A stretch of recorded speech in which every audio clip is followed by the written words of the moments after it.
Previously on San Giuliano Saga. Questo, ragazzi, è il trio protagonista assoluto di questo dramma. L'organizzatrice di eventi Rosaria Maria Boccia, il ministro della cultura Gennaro San Giuliano e sua moglie, la giornalista Federica Corsi. Instagram Rosaria Maria Boccia si descrive come presidente Fashion Week Milano Moda. Pare che sia laureata in economia. Si sarebbe addirittura rilaureata.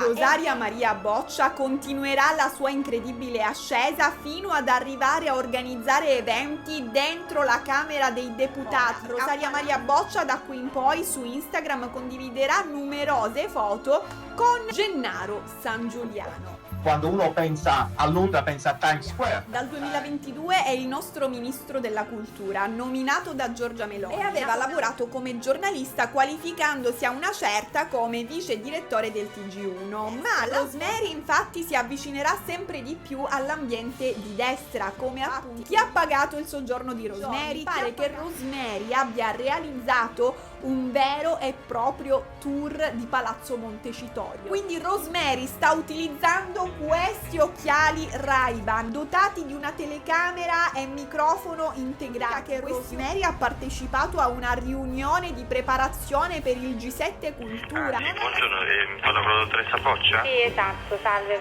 Buongiorno. Secondo alcune teorie complottiste, Rosemary sarebbe in realtà un personaggio mandato dall'opposizione per infangare appunto la destra. È il 26 agosto 2024. Rosaria Maria Boccia pubblica su Instagram una foto insieme al ministro della cultura Gennaro San Giuliano e scrive: grazie al ministro della cultura Gennaro San Giuliano per la nomina a consigliere del ministro per i grandi eventi. Secondo Dagospia, il portavoce di San Giuliano riferisce che la nomina di Rosemary se la stia inventando lei, ma Rosemary ha gli screenshot. Ciao a tutti ragazzi e ragazze e bentornati su questi schermi e benvenuti nel secondo capitolo della San Giuliano Saga. Riprendiamo subito dal punto in cui ci eravamo lasciati, cioè con San Giuliano che scrive una lettera per dare spiegazioni e darci la sua versione dei fatti. Cosa ci racconta San Giuliano in questa lettera? Dice: io praticamente dopo aver conosciuto Rosemary ho scoperto che lei era molto brava a organizzare eventi, avendo io stesso partecipato a eventi curati da lei. Per questo motivo, dice San Giuliano, avevo deciso di offrirle il ruolo di consigliera per i grandi eventi, ma a gratis, cioè lui si voleva fare la consigliera gratis. In tutti i sensi. Ora, nella lettera San Giuliano dice una cosa che però non si capisce tanto bene, cioè lui dice: quando io ho comunicato questa decisione al gabinetto, il gabinetto mi ha risposto: no amo, non è il caso, perché, scrive San Giuliano, secondo il gabinetto c'erano dei possibili conflitti di interesse, per cui, scrive San Giuliano, ho deciso di non procedere più con sta nomina. Per evitare fraintendimenti, ragazzi, per gabinetto non si intende la toilette, cioè San Giuliano non è andato a chiedere consiglio al cesso, benché la sua strategia renda plausibile lo scenario. Il gabinetto è un gruppo di persone che aiuta il ministro a prendere decisioni importanti, tipo una squadra di consiglieri che dice al ministro se un'idea è buona o è da buttare. Quindi, dopo aver sentito il parere del gabinetto, San Giuliano, io continuerò a immaginare il gabinetto, il cesso che dà consigli a San Giuliano. Quindi, dopo il parere del gabinetto, San Giuliano avrebbe deciso di non dare più la nomina a Rosemary per non avere problemi. San Giuliano ci tiene a precisare un'altra cosa importante in questa lettera: non è stato speso un solo euro di soldi pubblici per Rosemary. Né i suoi viaggi né i suoi soggiorni sarebbero stati pagati con i fondi del ministero. Vi leggo direttamente le parole tratte dalla lettera di San Giuliano Apostolo. Ritengo importante sottolineare che mai un euro del ministero, neanche per un caffè, è stato impiegato per viaggi e soggiorni della dottoressa Boccia. San Giuliano aggiunge che Rosemary non è mai stata coinvolta nelle questioni legate al G7, non avrebbe mai partecipato alle discussioni e non si sarebbe mai parlato davanti a lei di argomenti legati alla sicurezza del G7, insomma di cose che lei non doveva sentire, non se ne sarebbe parlato mai, secondo San Giuliano. E conclude la lettera San Giuliano Apostolo scrivendo: come può vedere, qua lui si sta rivolgendo al direttore del giornale La Stampa, non ho alcuna difficoltà a riferire lo svolgimento dei fatti, né tantomeno potrei avere qualche interesse a nasconderli. No, d'altronde t'arrestano se non è andata così. Non posso però esimermi, scrive San Giuliano, dal rappresentarle con tutta franchezza il mio grande rammarico per una vicenda che, senza responsabilità alcuna, ha profondamente turbato la vita di tante persone, oltre che la mia. Ma Rosemary gli risponde con una storia Instagram molto molto scottante. Cosa dice Rosemary? Rosemary dice: ora, io non lo so se i viaggi, i soggiorni li abbia pagati di tasca sua o li abbia pagati con i fondi pubblici. Quello che vi posso dire è che io ho sempre viaggiato a scrocco, cioè io non ho mai pagato niente, non ho mai pagato un biglietto aereo, non ho mai pagato un soggiorno, anzi mi veniva proprio detto: stai tranquillo Rosemary, perché tanto il ministero rimborsa le spese dei consiglieri. E i viaggi, dice Rosemary, venivano sempre organizzati dalla capo segreteria del ministro, come d'altronde lei ci ha già dimostrato in passato. Ragazzi, ve la ricordate questa email in cui la caposegreteria aveva inviato a Rosemary e San Giuliano i biglietti aerei per un evento? Ma c'è di più, ragazzi. Rosemary a questo punto rivela qualcosa che sarà centrale in questo capitolo. Dice: io ho sentito con le mie orecchie una voce femminile chiedere a San Giuliano di strappare la mia nomina. Ha sganciato la bomba. Quale voce femminile potrebbe avere chiesto a San Giuliano di strappare la nomina? Non è che forse quella voce femminile era la moglie di San Giuliano, perché tra San Giuliano e Rosemary c'era una relazione sentimentale e la moglie era gelosa di lei? Potrebbe non essere stato per un conflitto di interessi che San Giuliano ha annullato la nomina, ma per un conflitto di corna? Per tentare di rispondere a questa domanda dobbiamo prima rispondere a un'altra domanda, cioè se ci fosse stato un conflitto di interessi economico, la nomina sarebbe stata veramente annullata? Parliamone, ragazzi. Ipotesi: San Giuliano non poteva nominare consigliera per i grandi eventi Maria Rosaria Boccia perché lei organizzava eventi privati e quindi c'era il rischio che lei potesse trarre vantaggio da decisioni prese dal Ministero della Cultura. Lei avrebbe potuto, ad esempio, usare il suo nuovo ruolo per far lavorare di più la sua associazione, la Fashion Week Milano Moda, no? Cioè per dare più lavoro a se stessa a discapito di altri, tipo il Ministero della Cultura deve organizzare un evento, lo facciamo organizzare a Fashion Week Milano Moda. Questo sarebbe un classico conflitto di interessi. Ma ragazzi, è realistico che il gabinetto si allarmi per questo? No, secondo me no, perché ci sono addirittura ministri che hanno conflitti di interessi giganteschi. Prendiamo per esempio Daniela Santanchè, la nostra ministra del turismo. La nostra ministra del turismo, ragazzi, è proprietaria di quote in uno stabilimento balneare. Cioè lei potrebbe decidere sulle concessioni balneari, potrebbe mettere e togliere regole a seconda di come le conviene. Poi c'è Marina Elvira Calderone, la nostra ministra del lavoro. Lei che ha il potere di fare riforme sul lavoro ha il marito che è presidente dell'ordine dei consulenti sul lavoro. Quindi ragazzi, la domanda sorge spontanea: ma veramente il gabinetto si preoccupa perché una consigliera per i grandi eventi nella vita privata organizza eventi? Cioè, cosa doveva fare? La cassiera? È ovvio che se scegli una persona per una posizione politica deve avere esperienza in quel campo. È normale che abbia già fatto qualcosa di coerente con quella posizione. Per questo i conflitti di interessi sono così comuni. La cosa importante infatti è come vengono gestiti. Ad esempio, se deve essere presa una decisione importante che riguarda direttamente il conflitto di interessi, cioè il nucleo del conflitto di interessi, quella persona, quella consigliera, quella ministra, quel ministro dovrebbe non partecipare alla decisione e dovrebbe delegare qualcun altro a decidere al posto suo. Ora, ragazzi, se anche il gabinetto si fosse allarmato per questo conflitto di interessi, è strano che non ne abbia discusso con Rosemary, ad esempio proponendole di lasciare l'incarico di organizzatrice di eventi. Cioè, secondo me la storia è un'altra. Secondo me il gabinetto era la moglie di San Giuliano, con tutto il rispetto per Federica Corsini. Tra l'altro, in tutto ciò Rosemary scrive nelle storie Instagram: e comunque nel periodo in cui io dovevo essere nominata consigliera il capo di gabinetto era in ferie, sotto l'ombrellone ha controllato i miei conflitti di interessi. Ma la parte che forse fa arrabbiare di più Rosemary della lettera di San Giuliano Apostolo è la parte finale, perché alla fine San Giuliano si scusa, come abbiamo visto, dicendo che purtroppo si rende conto che questa vicenda abbia turbato molte vite. Rosemary non ci sta e risponde con delle storie Instagram anche questa volta, dove dice: le uniche vite turbate sono state la mia vita e quella della mia famiglia. I giornalisti mi hanno definita in tutti i modi possibili: influencer, accompagnatrice, una che millanta, la Anna Delvey della politica italiana, e perfino mi hanno definita un amore culturale. Io non ci credo, tutta l'allusione che lei sia la sua amante. Che tipo di relazione è?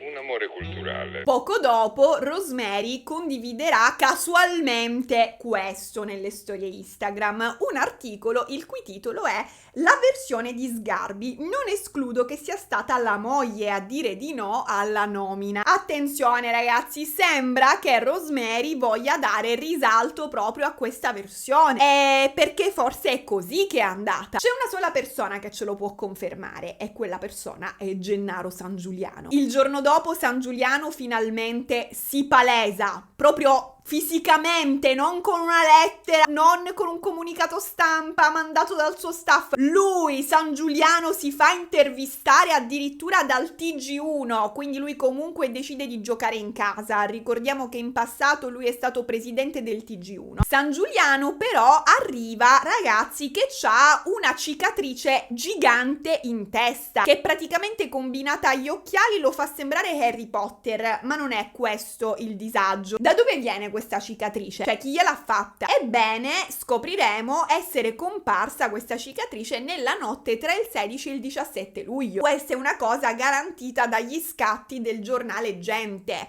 che il giorno prima lo avevano fotografato con la testa tranquilla, il giorno dopo lo hanno fotografato con questa ferita d'arma da taglio. Chi gliel'avrà fatta questa cicatrice? La moglie? Rosemary? Voldemort? Non si sa per il momento, quindi mettiamo da parte la cicatrice e andiamo avanti, cioè proviamo a non guardare la sua cicatrice mentre lui parla. So che sarà difficile. L'intervista a San Giuliano al TG1 avrà il valore del classico video di scuse degli influencer. Questo è quello che voglio fare ora, chiedere scusa. Lui si presenta non a caso con abito scuro, su sfondo neutro, senza trucco, pronto a simulare un piantino e a scusarsi per l'errore di comunicazione. Gli manca solo l'ukulele. Il giornalista prende e chiede a San Giuliano: allora, Jenny, come mai hai deciso di nominare Rosemary e soprattutto perché poi non l'hai nominata più? E San Giuliano gli risponde: allora, io e Rosemary ci siamo conosciuti, siamo diventati amici, ho scoperto che era brava a organizzare eventi e mi è venuta l'idea di nominarla consigliera per l'organizzazione dei grandi eventi, ma a titolo gratuito, attenzione! Poi praticamente siamo diventati amanti, tra una cosa e l'altra. Poi questo rapporto da rapporto di amicizia è diventata una relazione affettiva, sentimentale, di tipo personale. E anche per oggi il buon esempio di famiglia tradizionale non lo abbiamo dato. Cioè praticamente lui prima ha pensato di nominarla consigliera e poi c'è andato a lei. Come ti è venuto in mente? Come ti è potuta sembrare una buona idea? Niente ragazzi, io a questo punto penso che quella volta in cui il sindaco di Pompei con accanto Rosemary gli ha detto ecco le chiavi, San Giuliano ha capito ecco la chiavi. Insomma, San Giuliano dice: io dopo che siamo diventati amanti volevo ancora nominarla consigliera, ma poi mi sono consultato con alcuni amici avvocati e con il capo di gabinetto ed entrambi mi hanno detto: guarda, visto che tra voi è nata una relazione, a questo punto non è più il caso, è meglio di no, perché ci sarebbe un conflitto di interessi sia per la relazione sia anche perché comunque lei organizza eventi. E quindi, dice San Giuliano, io che cosa ho fatto a quel punto? Ho fatto la cosa più professionale che potessi fare, ho mandato una mail al capo di gabinetto e gli ho detto: signor capo di gabinetto, gentilmente interrompa la nomina di Rosemary perché involontariamente me la sono fatta. Detto ciò, San Giuliano ci fa vedere la mail stampata. Mi fa veramente molto ridere la scena di San Giuliano che prende il mazzo di fogli stampati, fa finta di cercare la mail, che è il primo foglio, se lo porta per ultimo e dice la cerco un attimino, e poi improvvisamente, senza neanche guardarlo, dice eccolo qua, e lo riporta davanti. Dovrei averla qua, la cerco un attimino. Eccola qui. Ho mandato una mail al capo di gabinetto. Cinema, ragazzi. Ma leggiamola questa mail. Caro Francesco, gentile capo gabinetto, in merito alla nomina a consigliere a titolo gratuito della dottoressa Maria Rosaria Boccia, accogliendo le perplessità circa potenziali situazioni di conflitto di interesse, ti prego di non procedere al riguardo e di non perfezionare gli atti. Dunque, la nomina non avviene.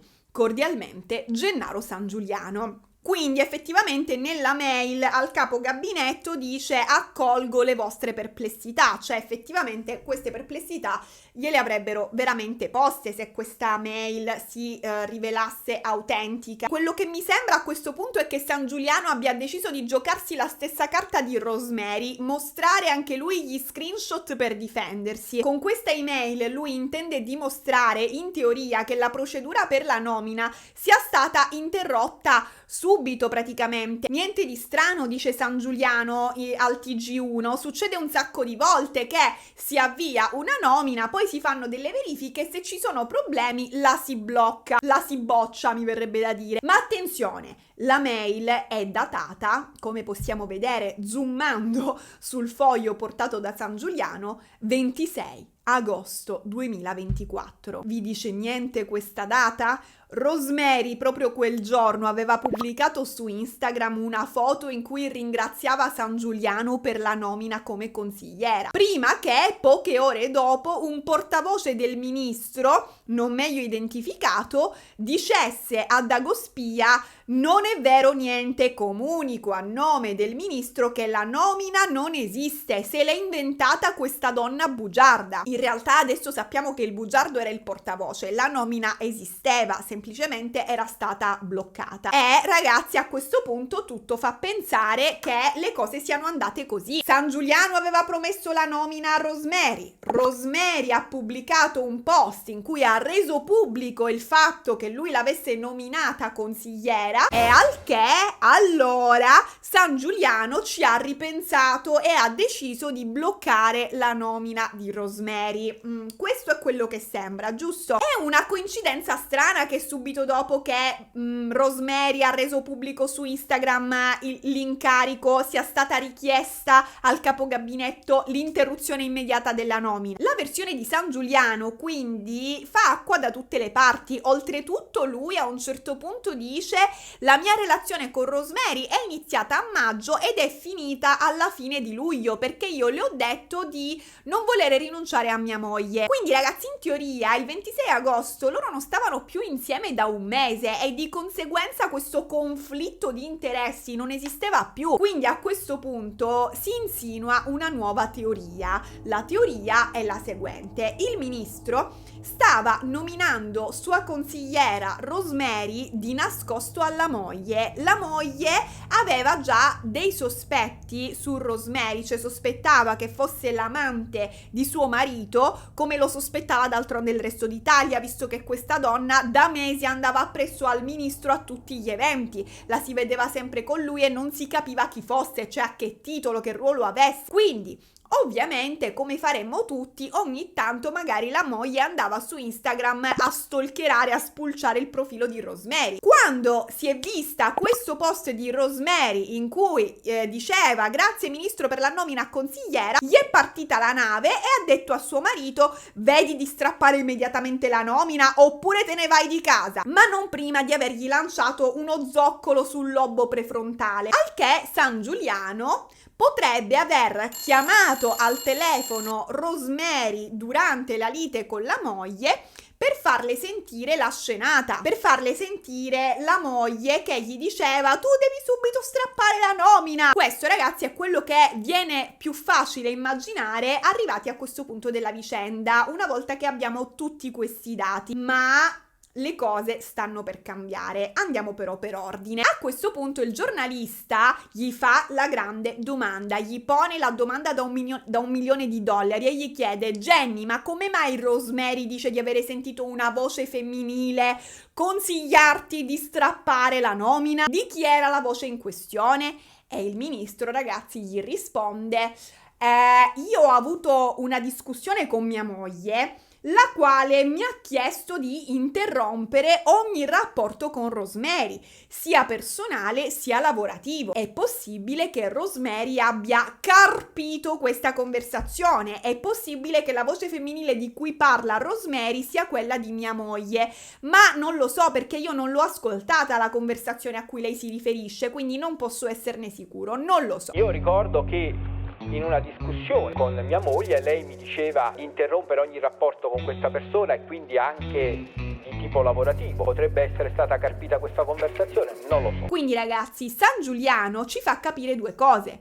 Uno, che lui sospetta, cioè comunque ce lo fa sospettare a tutti, che Rosemary lo spiasse, che possa avere origliato una lite con sua moglie. E punto secondo, che quella di strappare la nomina non sia stata una decisione del capo gabinetto, o quantomeno non solo, perché anche la moglie gli aveva chiesto di strappare la nomina di Rosemary. È successo, cioè San Giuliano comunque si è tradito, e quindi la decisione di fermare la nomina, ragazzi, stringiamo, potrebbe non essere stata fatta per motivi seri come un conflitto di interessi, ma perché c'era una crisi in famiglia, perché la moglie era gelosa. La cosa è brutta, cioè da cittadina spettatrice di questo circo che è la politica italiana, io dico che è una cosa brutta. Le decisioni politiche dovrebbero sempre essere prese pensando al bene di tutti e non per risolversi i problemi personali. A parte che le decisioni politiche dovrebbero essere fatte seguendo degli iter strutturati, delle regole precise. Non è che ti svegli la mattina, dici guarda, questa è una bella donna, è brava a organizzare eventi, ci sta, me la faccio consigliera, così possiamo viaggiare insieme gratis per sempre come due travel blogger. Ma poi il giorno dopo ancora ti svegli, tua moglie ti fa la scenata di gelosia e dici ok, no, capo gabinetto, annulla tutto, non mi va bene più come consigliere. Cioè, fatemi capire, ma le assunzioni al Ministero della Cultura dipendono dai capricci del ministro? Sono queste sceneggiate che danneggiano la fiducia delle persone nella politica? Ma andiamo avanti con l'intervista, al che il giornalista gli chiede: Jenny, ma perché Rosemary era dentro il ministero a volte? Cioè, esattamente che cosa ci faceva lì? Che ruolo aveva? A che titolo era lì? E San Giuliano gli risponde: no, lei, guardi, lei sarà venuta qui al ministero credo 4, forse 5 volte, non di più. Ma cosa vuol dire solo 4 o 5 volte? Ragazzi, ho guidato l'auto senza patente, ma solo 4 o 5 volte, niente di serio. Cioè, 4 o 5 volte in un ministero non sono poche. Posso capire che hai un appuntamento, no? Quindi vai una volta al ministero con un motivo preciso, discutere la nomina per esempio, ma 4-5 volte? Ogni presenza in teoria dovrebbe essere giustificata al Ministero della Cultura. Cioè, non lo so, non c'è un registro. A casa di Achille Lauro c'è un registro che documenta chi entra e chi esce, e perché al Ministero della Cultura no? Vabbè, andiamo avanti. Il giornalista a questo punto cambia discorso e gli chiede: Jenny, senti, parliamo del G7. È vero che Rosemary ha partecipato agli incontri sul G7? E San Giuliano gli risponde: no, ma nemmeno io ho partecipato. I documenti che lei ha sul G7, che ha pubblicato online, che ha fatto vedere a tutti, non erano segreti, non contenevano informazioni riservate, contenevano solo informazioni che addirittura già erano state pubblicate sul giornale La Repubblica. E allora vogliamo parlare di questa email mostrata da Rosemary? Ve la ricordate, ragazzi, quella email in cui il direttore del parco archeologico di Pompei scriveva che avevano fatto un sopralluogo per il G7 alla presenza di Rosemary agli scavi di Pompei, e allegava pure una piantina del G7 inviandola pure a Rosemary? Ebbene, San Giuliano, ragazzi, ha una spiegazione per giustificare questa email. Il direttore del parco archeologico aveva capito male, si è confuso. Cioè, San Giuliano dice: no, allora, quello non era un sopralluogo per il G7, io ero andato a Pompei solo per vedere i nuovi ritrovamenti archeologici. Ma non è una mail che tratta aspetti riservati della vicenda. Certo, a parte esserci la piantina di dove si sarebbero sedute le persone al G7. Allora, è vero ragazzi che la mail non parla in modo proprio specifico del G7, ma dell'organizzazione di un concerto all'anfiteatro, di una cena nella palestra grande, entrambe le cose post G7, da tenersi dopo il G7, a conclusione del G7. Ma comunque l'oggetto della mail è percorso G7 anfiteatro, quindi comunque chi ci sarebbe stato al concerto, chi avrebbe mangiato alla cena, io penso i leader dei 7 paesi che avrebbero prima partecipato al G7, quindi comunque questa fuga della piantina li avrebbe potuti mettere in pericolo. O sto capendo male qualcosa io, ragazzi? Vabbè, poi dice San Giuliano, e comunque la sicurezza non è competenza del Ministero della Cultura. Ho capito, Jenny, ma non significa metterla a repentaglio. Non è che bisogna essere il ministro della difesa per capire che non devi fare avere alla tua amante la piantina del G7, anche perché proprio lei potrebbe avere un ottimo movente passionale. Detto ciò, il giornalista fa a San Giuliano un'altra domanda da 1 milione di euro.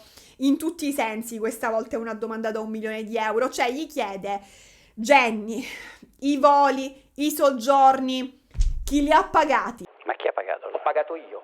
Non 1 euro di soldi pubblici è stato speso per Rosemary, e fa vedere le prove, ragazzi, fa vedere 2 biglietti del treno di quella volta in cui sono andati alla Pinacoteca di Milano, poi fa vedere 2 biglietti aerei per Taormina. Cioè, queste dovrebbero essere le prove, secondo lui. Perché dovrebbe essere una prova? Perché lui dice di avere fatto vedere al giornalista che lo sta intervistando, prima dell'intervista, l'app della sua banca sul cellulare, dimostrandogli di aver pagato quei voli e quei treni con la sua carta di credito personale. E San Giuliano sostiene di aver pagato ogni singolo viaggio con i suoi soldi personali, anche perché dice: non potevo fare altrimenti, non avevo alternative, visto che il ministero ha un budget per le trasferte e io ci devo rientrare in questo budget. San Giuliano, ragazzi, a questo punto elenca tutti i viaggi con Rosemary, spiegando come siano usciti i soldi. A Bari dice: ho pagato di tasca mia. A Sanremo ero lì per il martedì letterario e ha pagato l'organizzazione della rassegna letteraria. A Riva Ligure ha pagato il sindaco di Riva Ligure, ma con i suoi soldi personali. A Pompei non c'è stata alcuna trasferta per Rosemary perché lei abita lì. Fine. Non spiega però chi abbia pagato a Taormina quando alloggiavano in questo hotel da 1.200 euro a notte. E a questo punto dice San Giuliano: io lo so che Rosemary è delusa, so che è delusa per la mancata nomina, so che è delusa perché ho scelto mia moglie a lei, è comprensibile che lei sia delusa, ma non ci posso fare niente, mia moglie è la persona più importante della mia vita e dall'altra parte io devo fare la cosa giusta, ho dovuto scegliere l'istituzione e non quello che conveniva a me, cioè non fare consigliera lei. E a questo punto San Giuliano esprime un proprio timore, cioè lui dice: io ho un po' paura che possano uscire le chat private, chat che, scusate, si deve essere sentito un botto, chat che non sono comunque gravi dal punto di vista politico, niente che riguardi la politica, dice San Giuliano, attenzione, ma sono chat che si possono avere con un amante, quindi comunque per me sarebbero imbarazzanti queste chat, sarebbe un reato se Rosemary le pubblicasse, quindi non credo che lo farà. Però, dice San Giuliano, devo dire che sono un po' spaventato, cioè mi fa riflettere il fatto che lei registrasse tutto. Lei vedo che conserva chat, che registra conversazioni telefoniche, che filma, ha filmato i palazzi del ministero, ha fotografato documenti. E poi non voglio pensare, non voglio pensare ad altre cose. Non ci voglio io pensare. San Giuliano però dice: io so di non poter essere ricattato perché mi sono sempre comportato bene, non ho usato impropriamente denaro pubblico e so di poterlo dimostrare. Fino a ieri sera, dice, ho chiamato al telefono Rosemary per chiederle di essere precisa, perché lei ha detto di non aver mai pagato niente durante i viaggi, e ok, è vero, ma lei lo sa che io pagavo con i miei soldi e questo lei lo deve precisare. E a questo punto avviene, ragazzi. Il giornalista gli chiede: Jenny, tu hai detto che questa vicenda ha turbato la vita di molte persone, quindi si sente di chiedere scusa a chi esattamente? Sentite la risposta di San Giuliano in lacrime. Guardi, la prima persona a cui devo chiedere scusa, perché poi è una persona eccezionale, è mia moglie. Ricominciamo da zero, il passato rimaniamolo alle spalle. Poi chiedo scusa a Giorgia Meloni, che mi ha dato fiducia per l'imbarazzo che ho creato a lei e evidentemente al governo. Chiedo scusa anche ai miei collaboratori, che impropriamente, pur non avendo fatto niente, si trovano investiti da questa vicenda. Rosemary, prossima tronista Uomini e Donne, ovviamente le esterne le organizza lei. San Giuliano a questo punto durante l'intervista dice qualcosa di strano, cioè lui dice: io ho provato a dimettermi, volevo dimettermi ma non ci sono riuscito. Cioè, in che senso? Praticamente lui avrebbe incontrato Giorgia Meloni e le avrebbe detto: Giorgia, se vuoi mi dimetto subito, a mezza parola, anche se io non ho fatto niente, sappilo, non ho speso un euro di soldi pubblici, non ho diffuso nessun documento riservato, è solo una vicenda di gossip. Giorgia, te lo giuro. Però se tu non ci credi, mi dimetto ora, seduto stante. Ma Giorgia Meloni avrebbe rifiutato le dimissioni di San Giuliano dicendogli solo: Jenny, vai avanti dicendo sempre la verità. A testa alta, Jenny. Più alta, Jenny. Che cavolo hai fatto in testa, Jenny? Fine dell'intervista riparatrice. Ma Rosemary non ci sta e il giorno dopo l'intervista di San Giuliano risponde per le rime rilasciando un'intervista al giornale La Stampa. E eccola in tutto il suo splendore. Scopriamo in questo video che se ha la stessa espressione in tutte le foto è perché questa espressione è l'unica che ha. Durante l'intervista Rosemary spiega di aver incontrato San Giuliano il 5 agosto di un anno non specificato, suppongo il 2023, in occasione della presentazione per la candidatura della cucina italiana a patrimonio UNESCO. Questa però sarà all'incirca la 25esima versione che abbiamo sul primo incontro tra Rosemary e San Giuliano. Io ero rimasta a San Giuliano uscente da teatro che si incrociava con Rosemary, lui che le diceva: domani sono a Pompei, e lei che gli rispondeva: allora ci vediamo domani a Pompei. Questa e solo questa rimane la mia versione preferita per sempre. Ci vediamo domani a Pompei è il adesso sì che è una buona primavera di Rosemary e San Giuliano. Lei comunque, ragazzi, non intende proprio dire niente sul fatto che fossero amanti, lei non lo vuole né ammettere né smentire. Infatti alla domanda del giornalista: ma quindi lei e il ministro eravate amanti come ha detto lui ieri, Rosemary risponde: ma questo deve dirlo lui, sono cose di cui lui deve parlare se vuole farlo. Questo dovrebbe chiarirlo lui.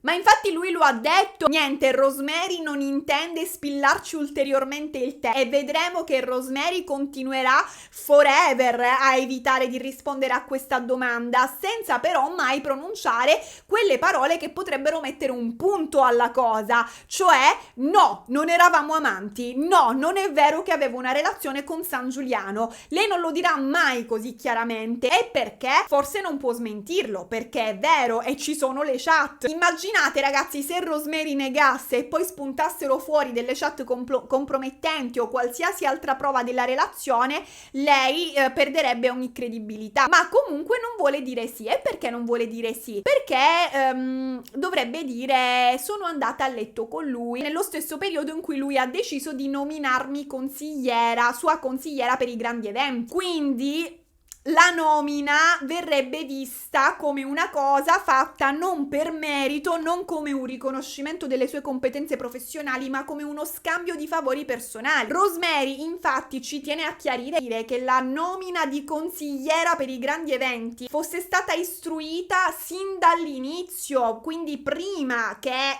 quello che fa capire è prima che iniziasse la loro tresca, come ha detto anche San Giuliano d'altronde. E dice Rosemary durante questa intervista intervista io seguivo il ministro in giro per il mondo perché già la nomina era stata istruita e mi dicevano che funzionasse così, cioè che nel frattempo che la nomina fosse andata in porto io dovevo seguire il ministro per capire bene come si lavorasse, come funzionava il ministero. In un'altra intervista futura Rosemary spiegherà, vi leggo direttamente quelle che saranno le sue parole: la nomina è stata istruita fin dall'inizio, poi c'erano dei tempi tecnici dove mi è stato detto che era prassi che durante questi tempi tecnici era normale che il consigliere cominciasse ad avere rapporti lavorativi con il ministero. E addirittura Rosemary dirà: io non ho avuto una promessa campata in aria, io ho firmato un contratto che il capo di gabinetto ha a sua volta firmato davanti a me e al ministro Sangiuliano. Io ho avuto un incarico, non una promessa. Quindi questo dovrebbe riscattare Rosemary dalle sue colpe, perché il contratto l'aveva firmato, si stava già aspettando che la nomina andasse in porto, quindi lei nella sua testa non stava facendo una cosa illegale, le era stato detto dai poteri forti che era giusto che lei facesse quel percorso, che lei seguisse il ministro e che lei avesse accesso ai documenti. Certo, non credo che le abbiano detto da questo momento in poi sia autorizzata a fare i tour di Palazzo Montecitorio, ma quella è un'altra storia. Ma Rosemary in questa intervista torna a parlare dei soldi e qui ve la cito testualmente. Dice Rosemary: io ho sempre saputo che pagava il ministero, come possono sottolineare ed evidenziare le email che ho ricevuto dal capo segreteria che organizzava sempre tutti i viaggi. Rosemary, ve lo ricordo di nuovo, aveva pubblicato su Instagram come prova questa email, il capo segreteria del ministero che inviava i biglietti aerei a lei Sangiuliano. Quindi in pratica Rosemary dice tipo: io sapevo così, poi se era una cazzata, cioè se era una bugia e pagava Sangiuliano di tasca sua, non lo so. Certo è che io, dice Rosemary, ho viaggiato sulle auto blu, anche in trasferte lunghe. Le auto blu sono veicoli di servizio forniti ai ministri quando si devono spostare per lavoro. È assolutamente proibito, in teoria, usarle per motivi personali. È un'amica del ministro che non deve andarci a fare niente all'evento, è inappropriato che salga a bordo. Può essere considerato un abuso di risorse pubbliche, perché indovinate con quali soldi sono pagate le auto blu? Con i vostri. L'auto blu è acquistata con soldi pubblici, assicurata con i soldi pubblici, l'autista è pagato con i soldi pubblici, la benzina è pagata con i soldi pubblici. Questo è il motivo per cui l'uso di queste auto blu è riservato solo a spostamenti istituzionali, proprio per evitare di abusare di risorse pubbliche. Ma ovviamente Rosemary, l'amante del ministro, viaggiava sull'auto blu come una queen, che gliene fotte. Cioè, o meglio, lei dice: io pensavo di essere autorizzata a farlo, loro mi dicevano che ero autorizzata a farlo e tutto mi faceva pensare che fosse così. Quindi lei comunque si sente anche raggirata, no? Come se l'avessero indotta a commettere dei reati, sfruttando la sua ingenuità, tipo circonvenzione di incapace. E poi Rosemary nell'intervista parla del G7 e dice: ragazzi, era un sopralluogo. È inutile che il ministro continua a dire non era un sopralluogo, il direttore si è sbagliato. Ma che si è sbagliato? Sì, ok, è vero che il ministro, già che eravamo lì, ne ha approfittato per vedere anche alcuni nuovi scavi archeologici, ma proprio perché già eravamo là. Ma il motivo di base della visita a Pompei era il sopralluogo per il G7. E dice Rosemary, vi dirò di più, la famosa email con la piantina del G7 l'ha inviata il direttore del parco sotto indicazioni del ministro. Gliel'ha chiesto Sangiuliano di inviare quella mail anche a me, è stato lui a dirgli inviala anche a Rosemary. Rosemary ci tiene a specificare che per questa consulenza per il G7, addirittura lei parla di una consulenza per l'organizzazione del G7, non sia stata pagata. E dice: io comunque vi garantisco che la nomina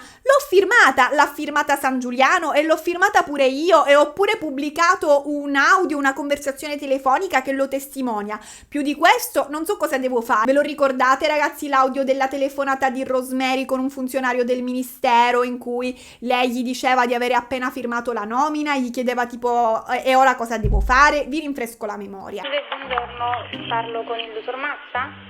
Sì. Salve, buongiorno. Io mi sono interfacciata con il suo collega Ferrari, Alessandro, che mi ha inviato una mail per la nomina di consigliere grandi eventi. Ah sì, buongiorno, parlo con la dottoressa Boccia? Sì, esatto, salve. Ah, buongiorno dottoressa, salve, sì, il collega in questi giorni non è in ufficio, però può chiedere sicuramente a me qualsiasi informazione. Grazie, gentilissimo. Allora, io praticamente le spiego, ho ricevuto la mail, tutto ok, poi ho firmato praticamente tutte quello che il GIO aveva bisogno, poi è arrivato il decreto, il ministro l'ha firmato, io ho rifirmato, esatto, ho rifirmato, esatto. Però attenzione ragazzi, Rosemary dice: io non sono una specie di spia come mi sta facendo passare San Giuliano, io a un certo punto ho iniziato a registrare tutto e a conservare le prove perché il ministro ha detto una frase che mi ha colpita, mi ha detto: io sono il ministro, io sono un uomo, io rappresento l'istituzione e in futuro nessuno crederà a tutto quello che tu dirai. Quindi, dice Rosemary, io ho semplicemente dei documenti per certificare la verità di una donna che diversamente non sarebbe stata creduta. Alla fine Rosemary dice: secondo me San Giuliano è sotto ricatto da parte di persone che stanno ottenendo favori da parte sua in cambio di qualcosa. Che cosa vorrà mai dire Rosemary? Cosa sarebbe questo qualcosa? Il giorno dopo l'avvocato di San Giuliano dirà: non ci sono prove che sia stato ricattato, lo escludiamo certamente. Ma in un'intervista futura Rosemary spiegherà che a ricattare San Giuliano sia Alfonso Signorini. Un minuto di silenzio per la morte del senso di questa vicenda. Allora, a detta di Rosemary, San Giuliano una volta avrebbe ricevuto da Alfonso Signorini, il conduttore del Grande Fratello, nonché ex direttore della rivista Chi, ex messo diciamo con il punto interrogativo perché non ne sono sicura che non lo sia ancora. Comunque avrebbe ricevuto da Alfonso Signorini una mail in cui questi gli diceva: lo sa onorevole ministro, mi sono arrivate delle foto compromettenti che la ritraggono in giro con Rosemary, io potrei anche divulgarle accompagnando le foto alla notizia che abbiate una relazione. Sua moglie però non ne sarebbe molto contenta, me ne rendo conto, oltretutto in queste cene si vede che lei non aveva la fede al dito, ma non si preoccupi perché io queste foto non le divulgherò mai per evitarle i guai. Rosemary dice che San Giuliano le abbia inoltrato questo messaggio di Signorini e che a quel punto gli abbia chiesto: ma gli hai dato dei soldi per non divulgare queste foto? E lui, dice Rosemary, mi ha risposto: no, assolutamente non c'era bisogno perché per fortuna già gli avevo fatto una grande cortesia. Questo ragazzi sarebbe il ricatto. Ste foto, da quello che ho capito, anche se non ho capito. Scusate, ma se adesso San Giuliano lo ha detto pubblicamente che avevano una relazione, che avesse una relazione con Rosemary, perché si dovrebbe sentire sotto ricatto per l'esistenza di queste foto? Cioè, capisco che una cosa è dirlo, un'altra cosa è mostrarlo con le foto. Vabbè, in ogni caso, San Giuliano aveva fatto il suo favore a Signorini e Signorini non pubblicherà le foto, dice Rosemary. Le foto usciranno lo stesso, ragazzi, qualche giorno dopo questa intervista sul settimanale Oggi. Eccole qui. In queste foto vediamo San Giuliano e Rosemary nel balcone di un hotel, l'hotel Vesuvio di Napoli. È il 6 giugno, cioè il compleanno del ministro. Non ci sono baci, non li vediamo insomma limonare, ma comunque sono nella stessa camera di hotel. Quindi loro condividevano forse le camere di hotel addirittura. E c'è un'altra cosa che lo fa pensare. Il Fatto Quotidiano riporta che Rosemary in quei giorni, quando non rispondeva alle telefonate, poi richiamava e diceva: scusa, stavamo dormendo, riferendosi a lei e al ministro, come se dormissero regolarmente insieme. Io non so chi le passi queste informazioni al Fatto Quotidiano, sinceramente, non viene neanche specificato, viene direttamente raccontato, quindi sta di fatto che lo stesso giornale dice: ormai Rosemary addirittura dava pure predisposizioni allo staff di San Giuliano, dicendo tipo: che fa, oggi lo accompagni tu il ministro? Sì, facciamo che oggi lo accompagni tu. In futuro la stessa Rosemary dirà: San Giuliano non è che mi aveva inoltrato solo il messaggio di Alfonso Signorini, e lui spesso mi inoltrava messaggi di lavoro perché gli faceva piacere una mia consulenza nelle risposte. Mi inoltrava, dirà Rosemary, anche messaggi di potenti. A volte mi inviava direttamente gli screenshot se non aveva il tempo di scrivere. Avveniva sempre che il ministro Sangiuliano le inoltrasse messaggi che riceveva? Sì. Perché? Perché gli faceva piacere una mia consulenza nelle risposte. Erano messaggi dei potenti, messaggi Anche. che arrivavano da tutti i livelli, diciamo? Anche degli screenshot. Quando non aveva tempo di riscrivermelo mi screenshottava quello che erano le chat tra lui e un altro politico. Le ha anche inoltrato messaggi, non so, del Presidente del Consiglio, così come ha detto che ha potuto leggere un messaggio di Signorini, inoltrato non ha potuto leggere un messaggio di Giorgia Meloni che le ha Ho letto inoltrato. tanti messaggi di tante persone che fanno parte del governo. A questo punto Sangiuliano si dimette. Ormai la faccia è irrecuperabile, la figura di è ingestibile. Il ministro, travolto dalle polemiche, decide di lasciare il suo incarico. Una mossa che ormai sembrava inevitabile perché obiettivamente era diventato lo zimbello del web, non solo in Italia ma anche all'estero. Un imbarazzo che, tra l'altro, si riflette su tutto il nostro Ministero della Cultura. Quindi Sangiuliano decide di prendere in mano la situazione e presentare le dimissioni. E le presenta in un modo romantico, cioè scrivendo una lettera alla premier Giorgia Meloni. Lui giustamente, ministro della cultura, scrive un sacco di lettere, scrive più di Michele. Giorgia Meloni in tutto ciò, ragazzi, anche lei è travolta dalle critiche per aver difeso Sangiuliano e per aver rifiutato inizialmente le sue dimissioni. Vabbè, comunque andiamo quindi a leggere questa letterina, ragazzi. Dalla lettera di Sangiuliano ai Corinzi. Caro Presidente, cara Giorgia, cominciamo alla grande! Cioè praticamente Sangiuliano si è seduto per scrivere la lettera e si è trovato di fronte a un dilemma. Come mi rivolgo a Giorgia Meloni? Al maschile o al femminile? Perché ricordiamo che Giorgia Meloni ha chiesto di essere chiamata il presidente e non la presidente. Questo non per fare coming out come persona transgender, ma perché crede fermamente che alcune posizioni debbano mantenere il genere maschile. Continuiamo a leggere la lettera. Caro Presidente, cara Giorgia, dopo avere a lungo meditato in giornate dolorose e cariche di odio nei miei confronti da parte di un certo sistema politico-mediatico, ho deciso di rassegnare in termini inequivocabili le mie dimissioni da Ministro della Cultura. Ti ringrazio per avermi difeso con decisione, per aver già respinto una mia prima richiesta di dimissioni e per l'affetto che ancora una volta mi hai testimoniato, ma ritengo necessario per le istituzioni e per me stesso di rassegnare le dimissioni.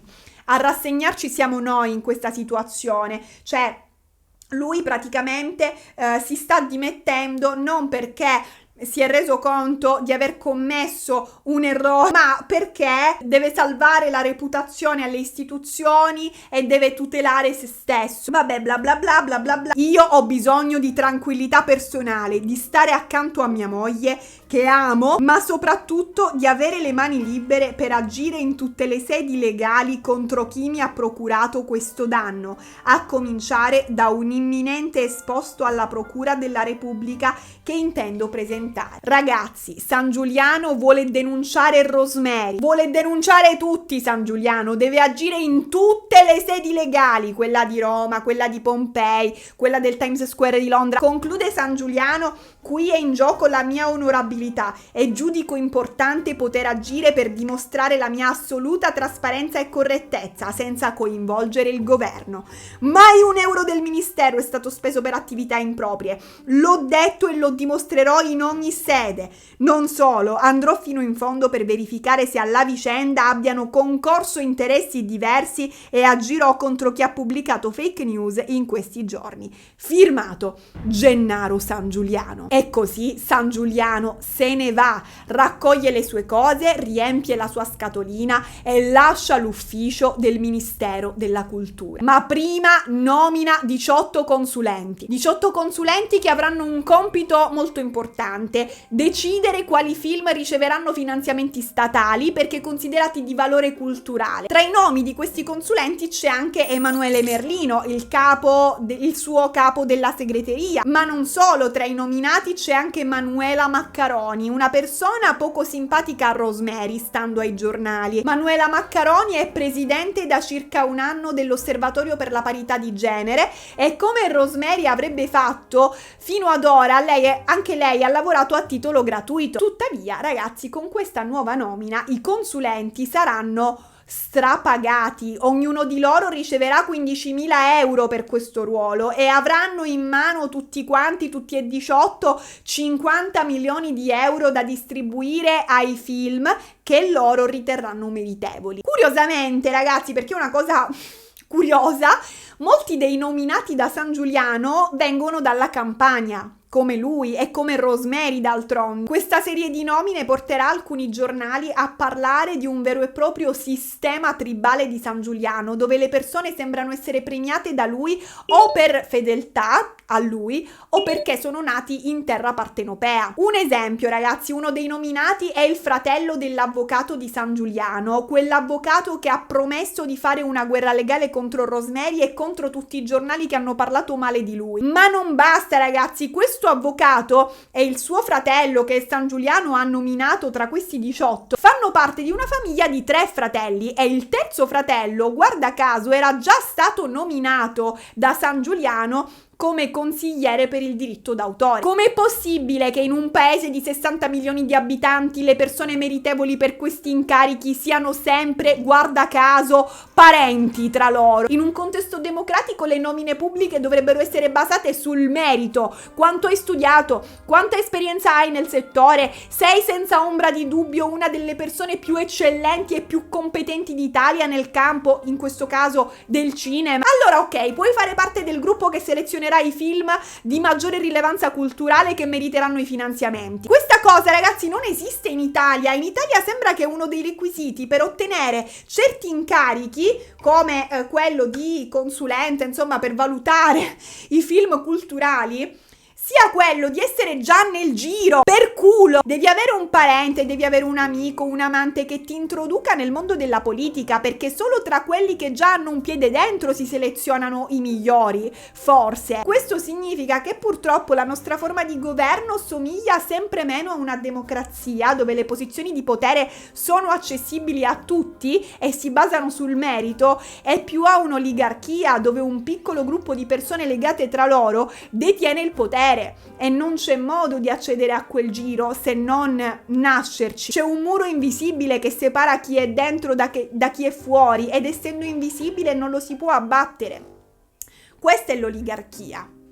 Sono molto contenta di ciò, perché finalmente l'oligarchia del gusto potrà regnare sull'Italia e poi puntare all'universo. Comunque vabbè, torniamo alla vicenda. Dopo aver nominato ste 18 persone a piacere suo, San Giuliano si dimette. Ma attenzione, non è che andrà a vendere popcorn al cinema, no, figuriamoci ragazzi, lui tornerà a lavorare in Rai, alla televisione di Stato.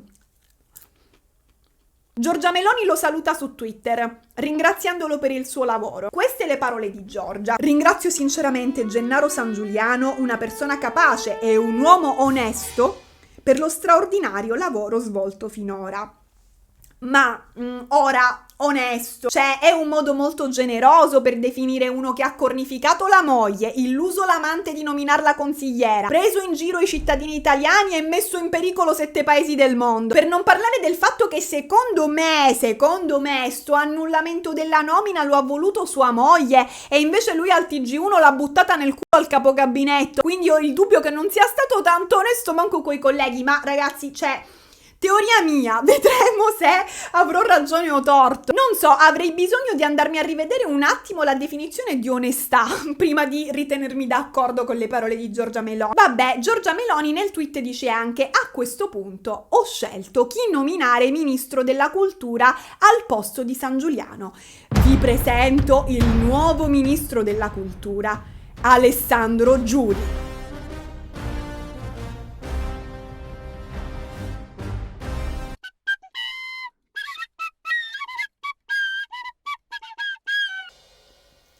No ragazzi, ma di che cosa stiamo parlando? Qua ce la stiamo menando per il fatto che Maria Rosaria Boccia non fosse abbastanza qualificata per fare la consigliera del ministro della cultura per i grandi eventi, perché aveva solo 2 lauree in economia e non in arte o storia, e perché invece di organizzare mega eventoni internazionali organizzava solo le sagre di paese. E qua ci viene nominato ministro della cultura Alessandro Giuli, uno che non è nemmeno laureato, ragazzi. È una barzelletta che non fa ridere. Alessandro Giuli ha studiato filosofia, ma ha abbandonato gli studi senza laurearsi. Solo recentemente, visto che la sua nomina ha sollevato qualche polemichetta, ha sostenuto l'esame che gli mancava. Lo ha sostenuto a porte chiuse, ovviamente, come nessuno di noi potrebbe mai fare, perché secondo il regolamento le porte devono essere sempre aperte e ci devono essere i testimoni. Comunque ancora non si è laureato, lo stesso. Nel suo curriculum figura un livello di inglese A1,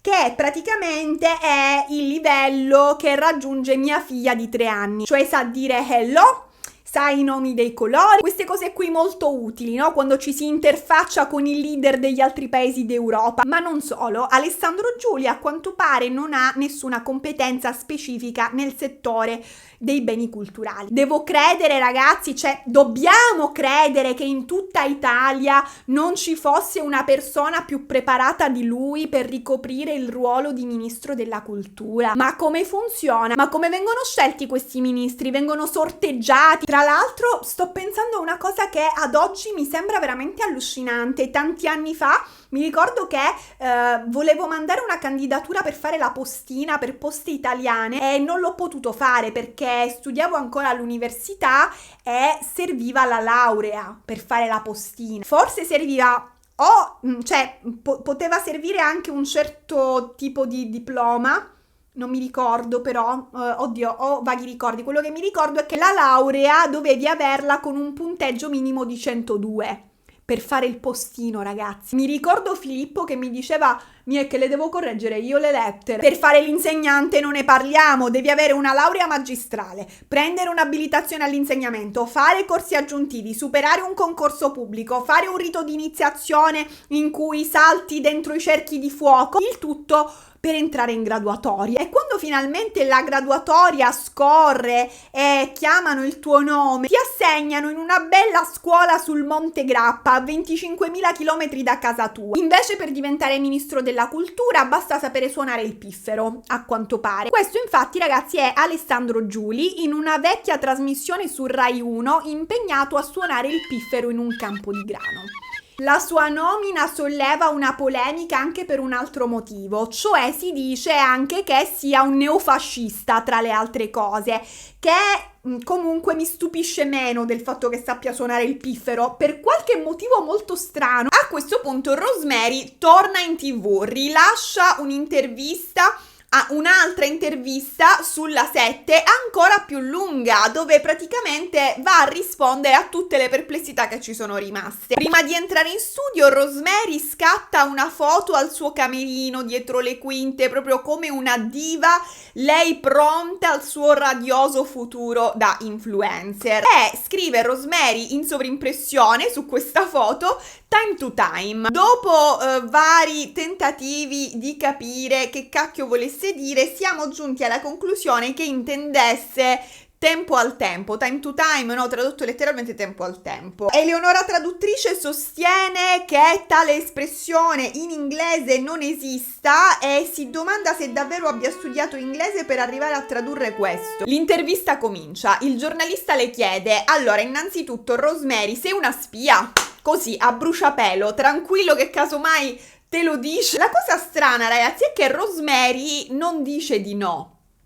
Cioè, non smentisce. Il giornalista glielo chiede per tipo 4 volte, ma lei cambia discorso, capito? Lo evita. Lei nel curriculum ci vuole mettere pure spia, per questo secondo me non lo vuole smentire, ve lo dico io. Influencer, organizzatrice di eventi, consigliera, spia. Comunque vabbè, alla fine, ma dopo tipo la seconda metà dell'intervista, di questa intervista, Rosemary lo dirà che non è una spia. Tanto più dirà: non sono assolutamente un'infiltrata della sinistra, anzi io ho votato Giorgia Meloni, la apprezzo, è una donna in gamba. Giorgia Meloni non lo ricambia il suo suo amore. Giorgia infatti a questo punto dissa Rosemary durante una conferenza stampa dicendo di lei: la mia idea su come una donna deve guadagnarsi uno spazio nella società è diametralmente opposta da quella di questa persona.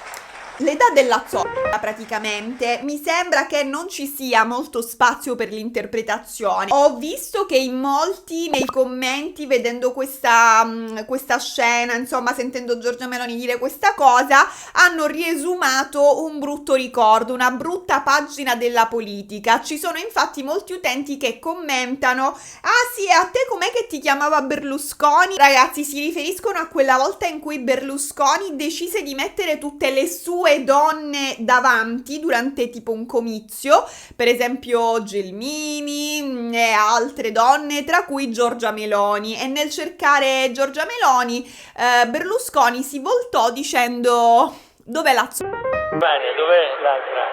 Dov'è la zoccola? Vieni qua. Ecco qua. Comunque non ci trovo molto da ridere. Tra l'altro questa cosa significa solo che Giorgia a Silvio non l'abbia mai data. Comunque è pur vero, ragazzi, che Giorgia Meloni non è esattamente da considerarsi la queen della meritocrazia, visto che si è nominata il cognato ministro dell'agricoltura, la sorella capo della segreteria. Vabbè, ma alla fine anche questo tutto normale. Noi non abbiamo governi, abbiamo dinastie. Rosemary risponde al dissing con questa storia Instagram riferita a Giorgia Meloni. Scrive Rosemary: questa persona è proprio una dilettante, e poi posta la foto di Berlusconi, come a dire: ti ricordo che la carriera in politica si fa esattamente così. Non lo so, almeno io l'ho interpretata in questo modo. Va bene, comunque Rosemary sta imputtanando il governo in 2 mesi più di quanto non abbia fatto la sinistra in 2 anni. Cioè, la sinistra riparta da Rosemary, almeno avremo una candidata all'altezza dell'avversario politico Roberto Vannacci. Ma andiamo avanti con l'intervista di Rosemary, ragazzi. A un certo punto Rosemary racconta qualcosa di molto interessante. Dice al giornalista: allora, il giorno prima che Sangiuliano facesse quell'intervista riparatrice sul TG1 chiedendo pubblicamente scusa alla moglie, io comunque lo avevo sentito al telefono. E questo, ragazzi, l'aveva detto pure Sangiuliano, che si fossero sentiti al telefono il giorno prima.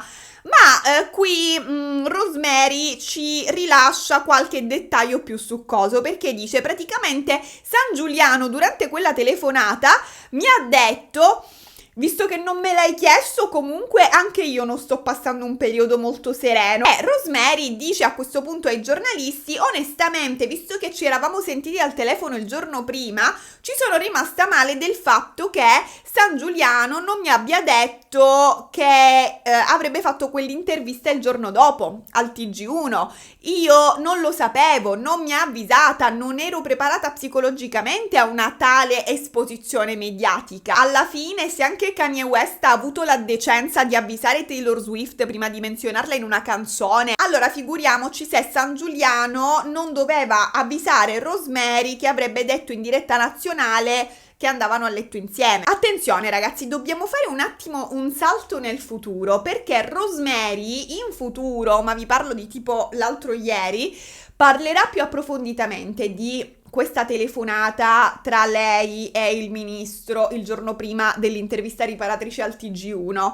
Questa telefonata lei, indovinate, l'ha registrata e la farà sentire al giornalista che la intervisterà. Dietro le quinte, ovviamente, prima che la intervisti, e questo giornalista dirà al pubblico: gente, sappiate che io la registrazione l'ho ascoltata, quindi posso fare da garante. Ora, in base a quello che dice questo giornalista, quello che racconta questo giornalista insieme a Rosemary, innanzitutto Sangiuliano lo sapeva di essere registrato, e questa è la prima. Poi questo giornalista dirà: si avvertiva che Sangiuliano stesse male e che volesse fare pace con Rosemary, e si scoprirà, ragazzi, che la moglie di Sangiuliano potrebbe non entrarci niente con l'annullamento della nomina. In che senso? Rosemary dirà in questa intervista che quella famosa voce femminile che consigliava a San Giuliano di strappare la nomina non era una voce femminile arrabbiata, come se gli stesse intimando di strappare la nomina, cioè non sembrava una voce gelosa, ecco, era come se si parlassero da estranei, come se stessero parlando di qualcosa di esterno, di pressioni esterne, quindi tipo magari la moglie stava dando un consiglio a San Giuliano. Era come, dirà Rosemary, se lui fosse costretto da qualcun altro a strappare la nomina e la moglie, vista la situazione, gli stesse dicendo: guarda, a questo punto che altro vuoi fare? Blocca la nomina e non ne parlare più. Vi cito testualmente questa futura intervista, ragazzi, intervista a Piazza Pulita, perché secondo me non ci state capendo niente, mi sto spiegando troppo male. Allora, dirà il giornalista a Rosemary: San Giuliano in quella telefonata dice: non sto bene, parla a lei con grande affetto, desidera di diventare un oscuro giornalista, eccetera, eccetera. È veramente un uomo disperato che prova un grande dolore. Stava profondamente soffrendo in quella situazione. Al che Rosemary gli risponde: forse perché stava facendo qualcosa che non gli faceva piacere fare. E prosegue il giornalista: intende dire che stava recidendo un rapporto anche professionale perché qualcuno glielo aveva imposto.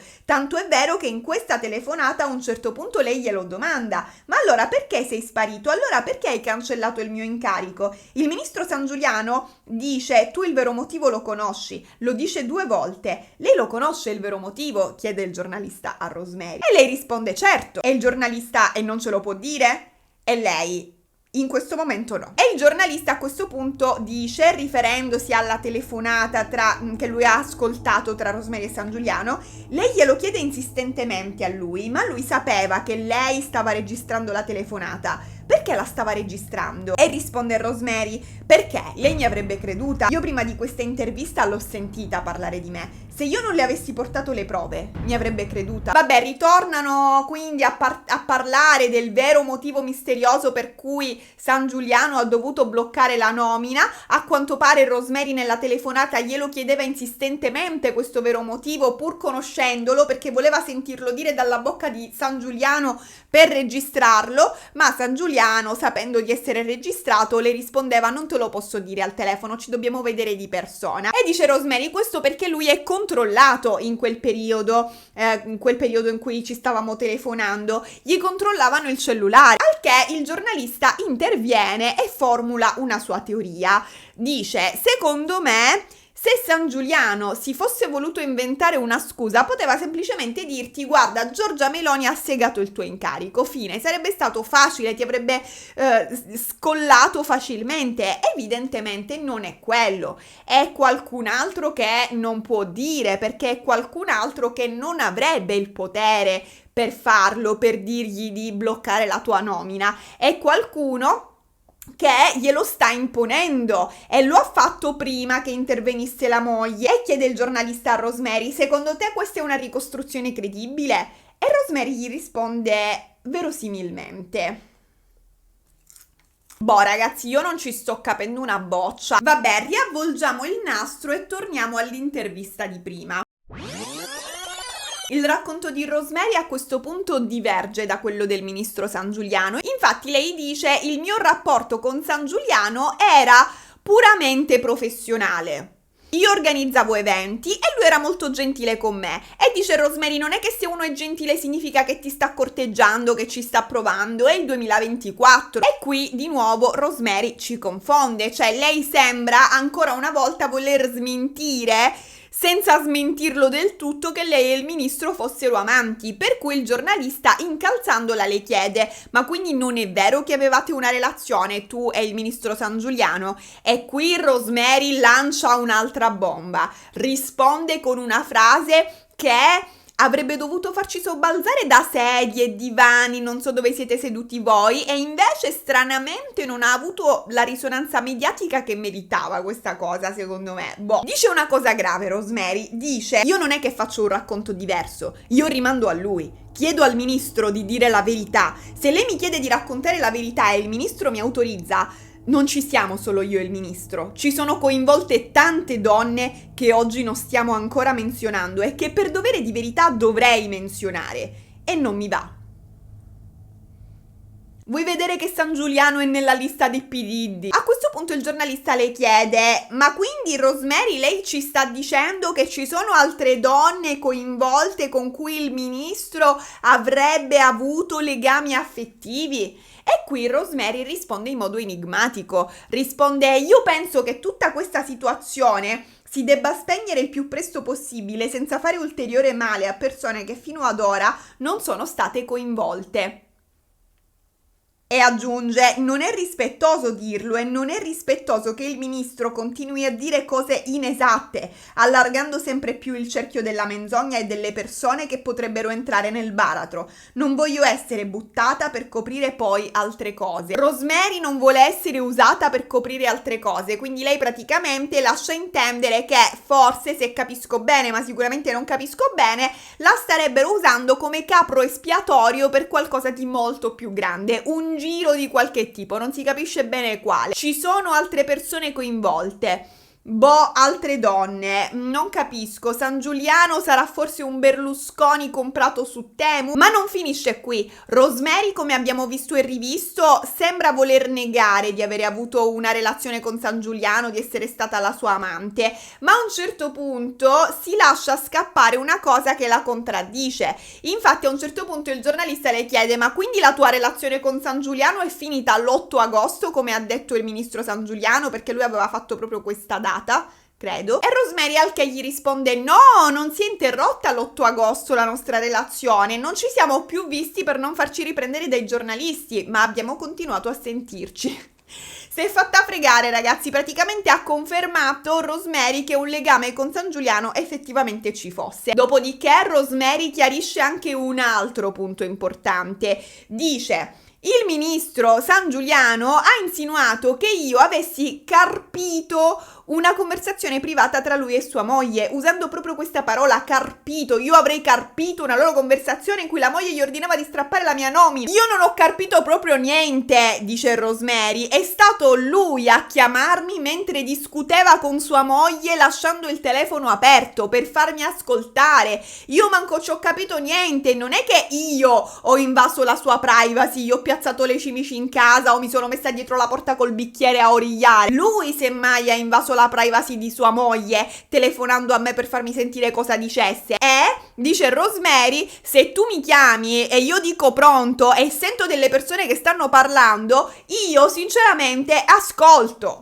Giusto, ragazzi, le basi. E a questo punto, dice Rosemary, la domanda che mi faccio io è: ma perché è stata strappata la mia nomina allora? È stata veramente strappata per una mancanza di competenze o è stato per un capriccio della moglie del ministro? Quindi, ragazzi, a questo punto Rosemary insinua che sia stato un capriccio della moglie. Però nell'intervista futura, di cui abbiamo parlato poco fa, dirà che in realtà la gelosia non c'entrasse niente, la moglie non c'entrasse niente, stavano solo parlando. Cioè, questa cosa di cambiare versione mi suona strana. Sapete quale sarà la differenza? Che nell'intervista futura lei, prima di farsi intervistare, farà sentire al giornalista la famosa registrazione, quindi non potrà amplificare la cosa, ecco, mettiamola così. Comunque torniamo a noi. Il giornalista non le risparmia altre domande scomode e le dice: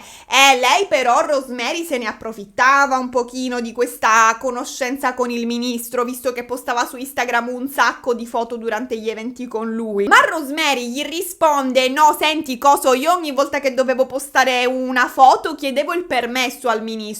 Io non pubblico niente senza l'autorizzazione della persona ritratta. La sera prima di pubblicare le foto e i video della giornata mandavo un WhatsApp a San Giuliano e lui mi autorizzava sempre, tanto è vero che, se guardate bene, lui mi metteva pure i like a quelle foto. Ora, questa cosa non risulta, ragazzi, cioè questi like sono come la nomina, non si trovano, non ci sono like del ministro sotto le foto postate su Instagram da Rosemary. In compenso lei si mette i like da sola, a quanto pare. Ma non finisce qui. Rosemary dice addirittura una volta il ministro mi ha accompagnato a un evento mio privato organizzato da me e siccome era tardi per scrivergli su WhatsApp quando poi siamo tornati a casa, non ho pubblicato le foto di quella sera. Così il giorno dopo lui mi ha scritto: Amo, ma come mai non hai pubblicato le foto? Mettile, dai, mettile, non ti preoccupare. Al che il giornalista rimane un attimo sconvolto da questo aneddoto e le dice: no, mi scusi signora Rosemary, non credo di aver capito. Cioè, San Giuliano accompagnava lei agli eventi? Il ministro San Giuliano era il suo più uno? E Rosemary risponde: sì, ha voglia, ha più eventi. E dice: ma a lui non importava proprio che sua moglie vedesse le nostre foto. O meglio, mi diceva così, perché a detta sua non aveva un reale rapporto con la moglie. E non lo diceva solo a me, durante i momenti di chiacchiera ne parlava anche davanti ad altre persone di questo suo allontanamento dalla moglie. Comunque immaginate se questa cosa non fosse vera. Cioè che San Giuliano e la moglie siano praticamente due estranei, no? E se la inventava lui. Vabbè, a questo punto si cambia argomento durante l'intervista. Il giornalista chiede a Rosemary del fatto che lei registrasse un po' tutto, no? Perché sappiamo che Rosemary, ad esempio, ha pubblicato su Instagram una telefonata con un funzionario del Ministero della Cultura in cui lei gli diceva: senta, io ho firmato la nomina, tutto a posto? E quello le rispondeva: ah, ok, tutto a posto. Ebbene, Rosemary a questo punto dell'intervista aggiungerà un altro tassello, cioè dirà: io ho registrato quella conversazione telefonica col funzionario del ministero perché avevo appena sentito quella voce femminile in cui la voce femminile ordinava a San Giuliano di bloccare la mia nomina. Chi mi avrebbe creduto senza una prova che quella nomina era stata effettivamente emanata? Se il ministro l'avesse data vinta alla moglie e avesse lasciato che una scenata di gelosia influenzasse addirittura le decisioni del ministero, io come potevo, reclamare il mio ruolo di consigliera, il mio meritato posto di consigliera? Quindi ragazzi, questo per dire cosa? Per dire che lei, cioè Rosemary, vuole dire: io non sono una che registra, viola la privacy della gente così a caso. Cioè Rosemary praticamente dice: mi stanno facendo passare per una pazza stalker che registra e fotografa tutto, ma non è così, io non sono così. Sì, ma allora perché, gioia mia, c'hai in mano i documenti del ministero, li hai fotografati, li hai messi su Instagram come prova e quindi questo significa che praticamente te li sei portati a casa? Rosemary ha la risposta pure per questo e dice: ma questi documenti non è che li ho rubati, me li ha dati il gabinetto, li ha dati in mano a me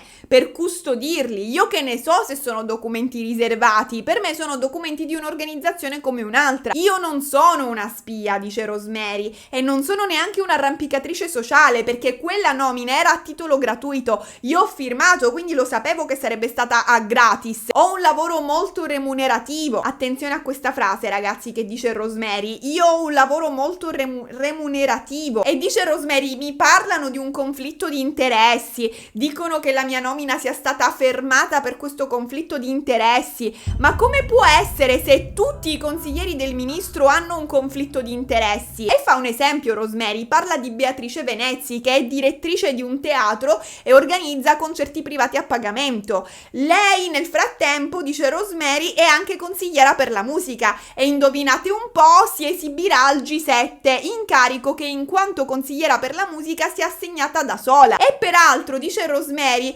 io almeno sarei stata a titolo gratuito come consigliera, Beatrice Venezzi invece prende tra i 20.000 e i 30.000 euro. Non so ragazzi se all'anno o al mese, penso all'anno. Al che il giornalista dice a Rosemary: ma forse San Giuliano, quando parlava di conflitto di interessi, si riferiva al fatto che aveste una relazione, quindi un conflitto di interessi affettivo. Ma anche qui Rosemary ha la risposta pronta e dice: no scusa, mo fammi capire, il ministro sostiene che noi ci saremmo lasciati l'8 agosto e questo significa che quando mi ha annullato la nomina il 26 agosto, come dimostrava la sua email, noi non stavamo già più insieme, quindi non c'era più il conflitto di interessi. Rosemary, prima di andarsene, dice infine: guardate che stanno costringendo San Giuliano a fare delle cose per forza. Quindi ragazzi, attenzione, San Giuliano sarebbe sotto il controllo di poteri forti. Ciò che mi perplime è che San Giuliano sia i poteri forti, eppure, dice Rosemary, per ora lo stanno costringendo a fare certe cose, come l'intervista al TG1, la lettera alla stampa, il piangere in Mondovisione. Qualcuno ha visto le lacrime, chiederà Rosemary in un'altra intervista. È entrato in un circuito dove deve fare delle cose per forza. Queste le parole di Rosemary. Tanto è vero che, dice Rosemary, San Giuliano ha dovuto portare la moglie alla mostra del cinema di Venezia proprio poco dopo lo scandalo. Lui è una brava persona, non avrebbe mai esposto quella povera donna alle risate della gente che, ovviamente, come era prevedibile, l'ha presa per cornuta contenta. Quindi cosa ci vuole dire Rosemary, ragazzi? Che si sta amplificando tutto questo dramma delle corna per distogliere l'attenzione da qualcosa di più torbido. Si vuole far pensare che la sua nomina sia stata strappata perché la moglie era gelosa o perché c'era un conflitto di interessi, che ci sia dietro tutto un triangolo amoroso e che la colpa di questa situazione sia di un triangolo amoroso, e invece è peggio di così. Jenny, se sei in pericolo alla prossima intervista indossa una maglietta gialla. Free San Giuliano. Si conclude così l'intervista numero 2 di Rosemary Boccia. La verità sembra dalla sua parte, il problema è che nessuno l'ha capita, ma a questo punto emerge una nuova narrazione che la infama completamente. Rosemary avrebbe pressato psicologicamente e ricattato il ministro San Giuliano fino a costringerlo, stremato, a concederle la nomina tanto desiderata. Il giornale Domani riporta una versione inquietante dei fatti, ovvero questa: nessuno al Ministero della Cultura si era accorto delle continue presenze di Rosemary dentro e fuori dal ministero, che faceva entrare ed esce dal ministero, non se n'era accorto nessuno. Nessuno si era accorto nemmeno del fatto che lei seguisse San Giuliano agli eventi, fino a quando non suonò l'allarme lui, Emanuele Merlino, capo della segreteria tecnica. Ve lo ricordate? Quello con cui Rosemary e San Giuliano hanno pranzato all'hotel da 1.200 euro a notte? Quello che San Giuliano prima di dimettersi ha nominato tra quei 18? Lui avrebbe suonato l'allarme subito dopo quell'evento lì, il Tao Book Festival di Taormina. Ma quale allarme avrebbe suonato Emanuele Merlino? Emanuele Merlino, preoccupato, avrebbe segnalato che Rosemary aveva già tentato di avvicinarsi allo staff di Lollobrigida, un altro ministro, cioè il ministro dell'agricoltura. Rosemary smentirà poi più avanti questa cosa e dirà: io con Lollobrigida non ho alcun rapporto, non ho manco il suo numero di telefono. Però ragazzi, è pur vero che, come abbiamo visto nel primo capitolo, una volta Lollobrigida le aveva inviato un bigliettino ringraziandola per il gradito pensiero, come se lei avesse fatto un regalo, e lei la foto del bigliettino l'aveva pure postata su Instagram, quindi magari un tentativo di avvicinamento c'era stato. Ciao ragazzi, sono la Iris del futuro e penso di aver formulato la teoria definitiva, penso di aver capito pure le origini dell'universo. È comunque una mia teoria che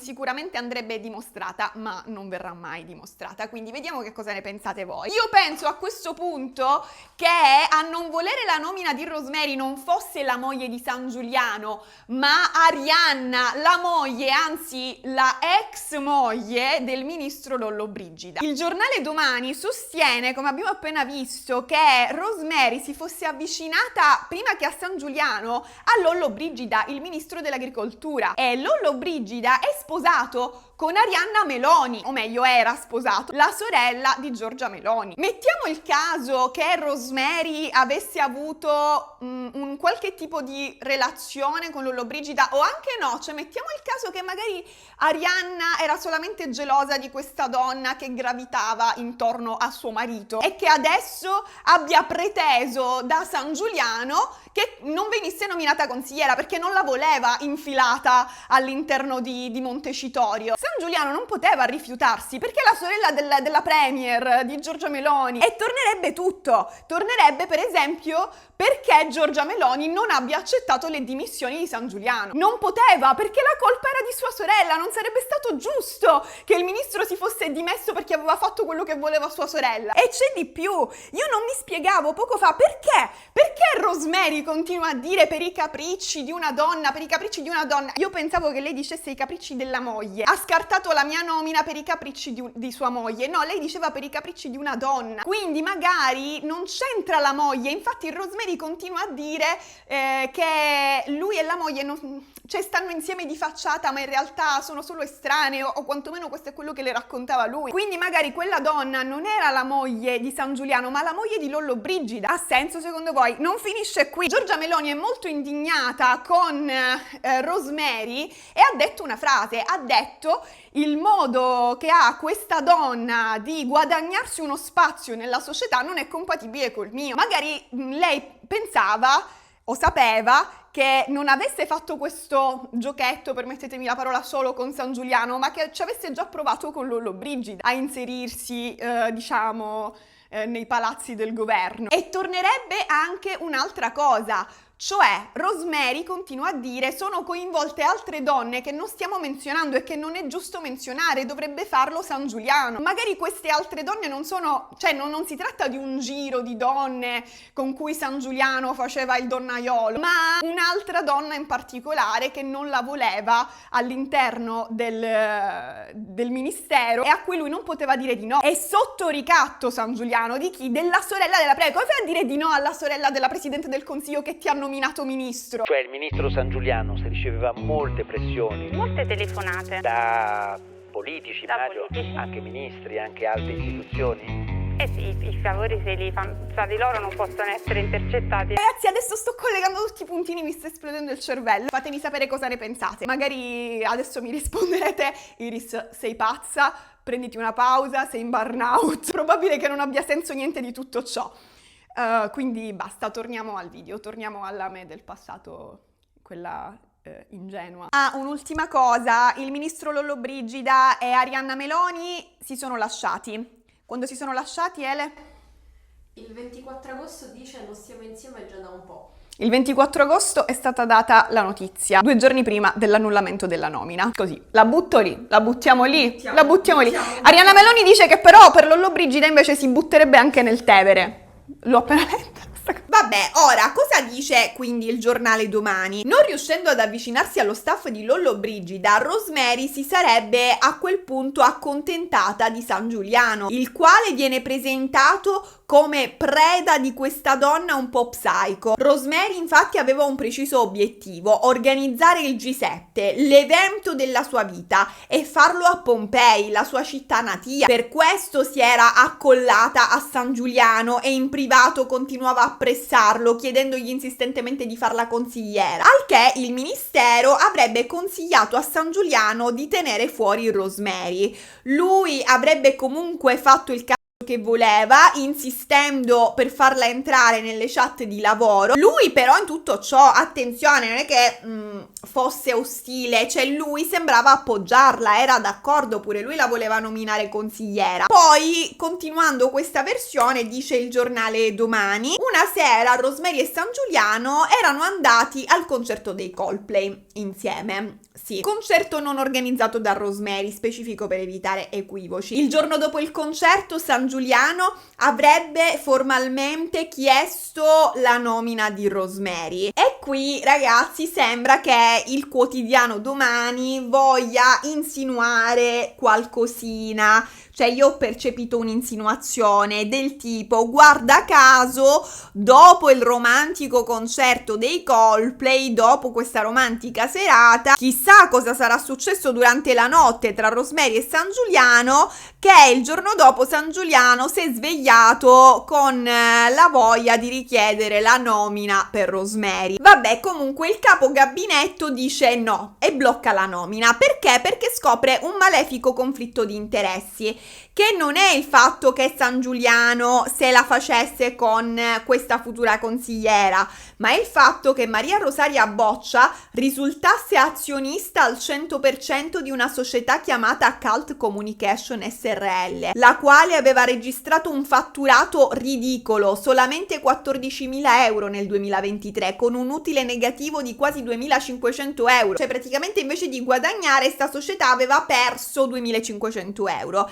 E questa società sembrerebbe riconducibile proprio a Rosemary. Infatti la PEC è info@pec.fashionweekmilanomoda.it. Fashion Week Milano Moda, ragazzi, l'associazione di cui Rosemary è presidente. Ma allora non è vero che Rosemary guadagna assai col suo lavoro, non è vero che il suo lavoro sia retribuito bene. I numeri parlano chiaro, la Cult Communication SRL aveva un fatturato ridotto all'osso, quindi le cose sono due: o Rosemary ha mentito dicendo di avere un lavoro molto remunerativo e di non avere bisogno della nomina per fare pubblicità alla propria attività o per fare carriera, oppure se davvero guadagnava più di quanto non fatturasse è perché quei guadagni le stavano entrando in nero, senza fatture.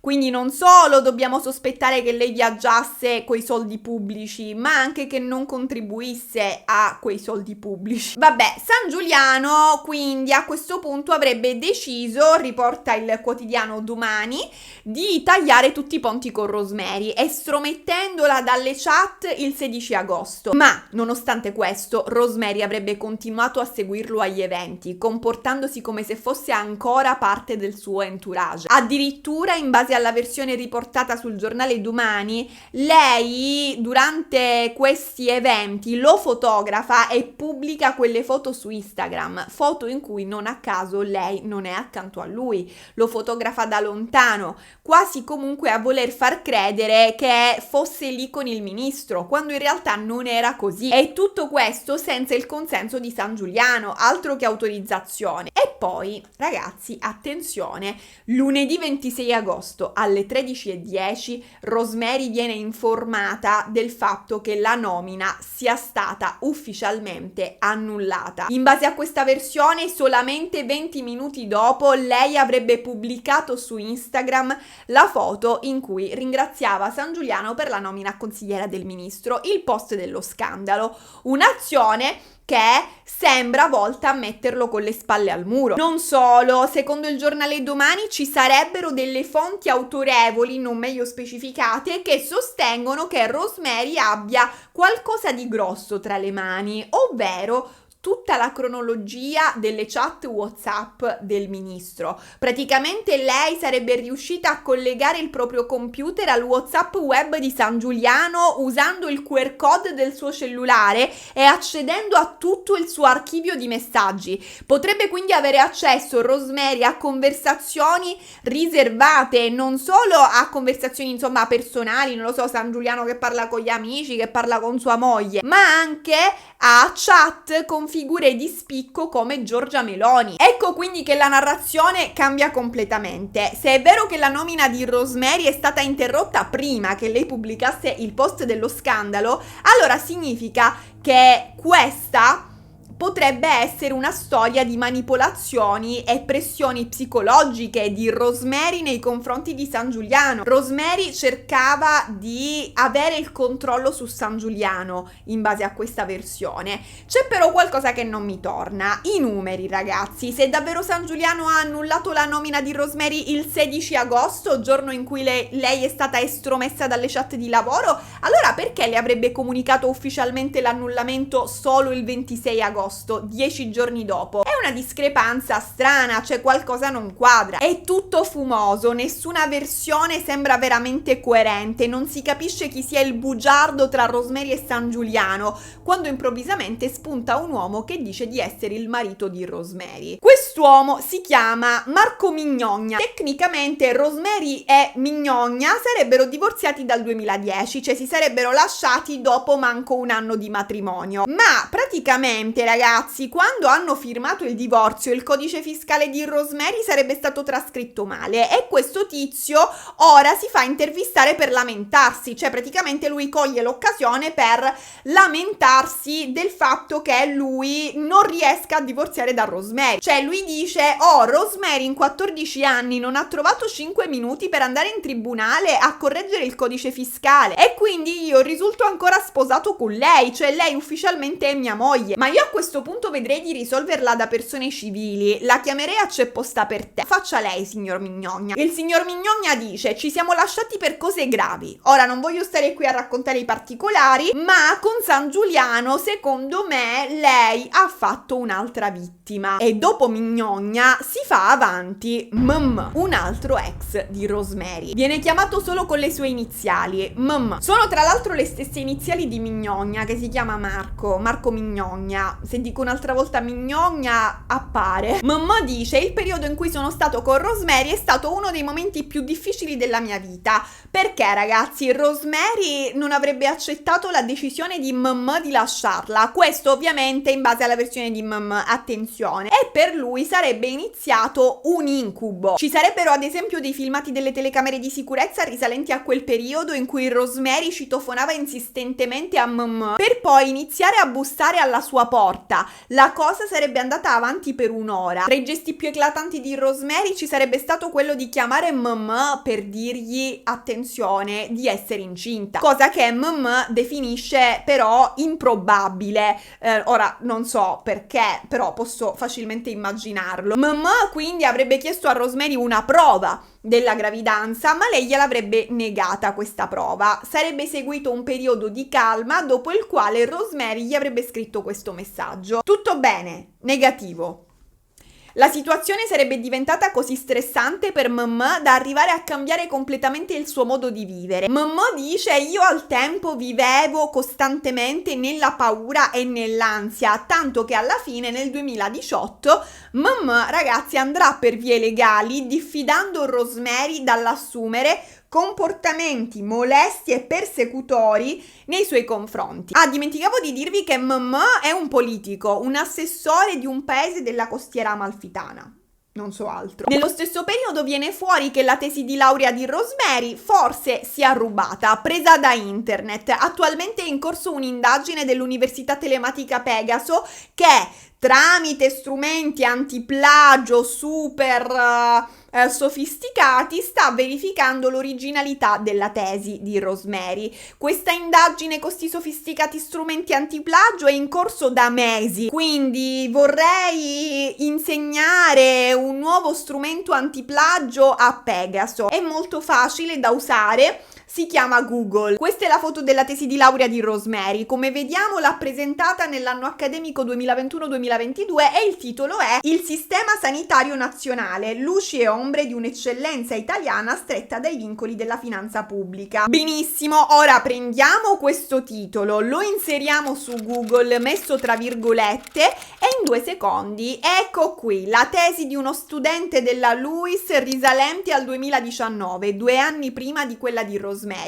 Titolo della tesi: Il sistema sanitario nazionale, luci e ombre di un'eccellenza italiana stretta dai vincoli della finanza pubblica. Mistero risolto in 5 minuti, senza tecnologie avanzate, senza analisi forensi. Ora capisco che giustamente staranno verificando se Rosemary abbia copiato solo il titolo o tutta la tesi, però dico anche qui, ma quanto tempo ci vuole per confrontare 2 documenti? Mettili uno accanto all'altro e vedi se le parole si ripetono. Non è che servono indagini lunghe mesi, serve sapere leggere. Ci imbatteremo mai in una persona sveglia e competente in questa storia? E vi dirò di più: vi ricordate quando Rosemary sul suo profilo LinkedIn vantava 2 lauree, entrambe in economia? E vi ricordate che quando ne abbiamo parlato la mia prima reazione è stata: ma perché l'ha fatto? Che senso aveva prendere 2 lauree praticamente uguali? Eccoci la risposta. In realtà la prima laurea, quella all'Università degli Studi di Napoli Partenopea, Rosemary non l'ha mai presa. Si era iscritta nel lontano 2005, ha sostenuto 17 esami nei primi 3 anni, per poi passare però i successivi 12 anni a non darne esami. Nel 2020 alla fine ha ufficialmente rinunciato agli studi.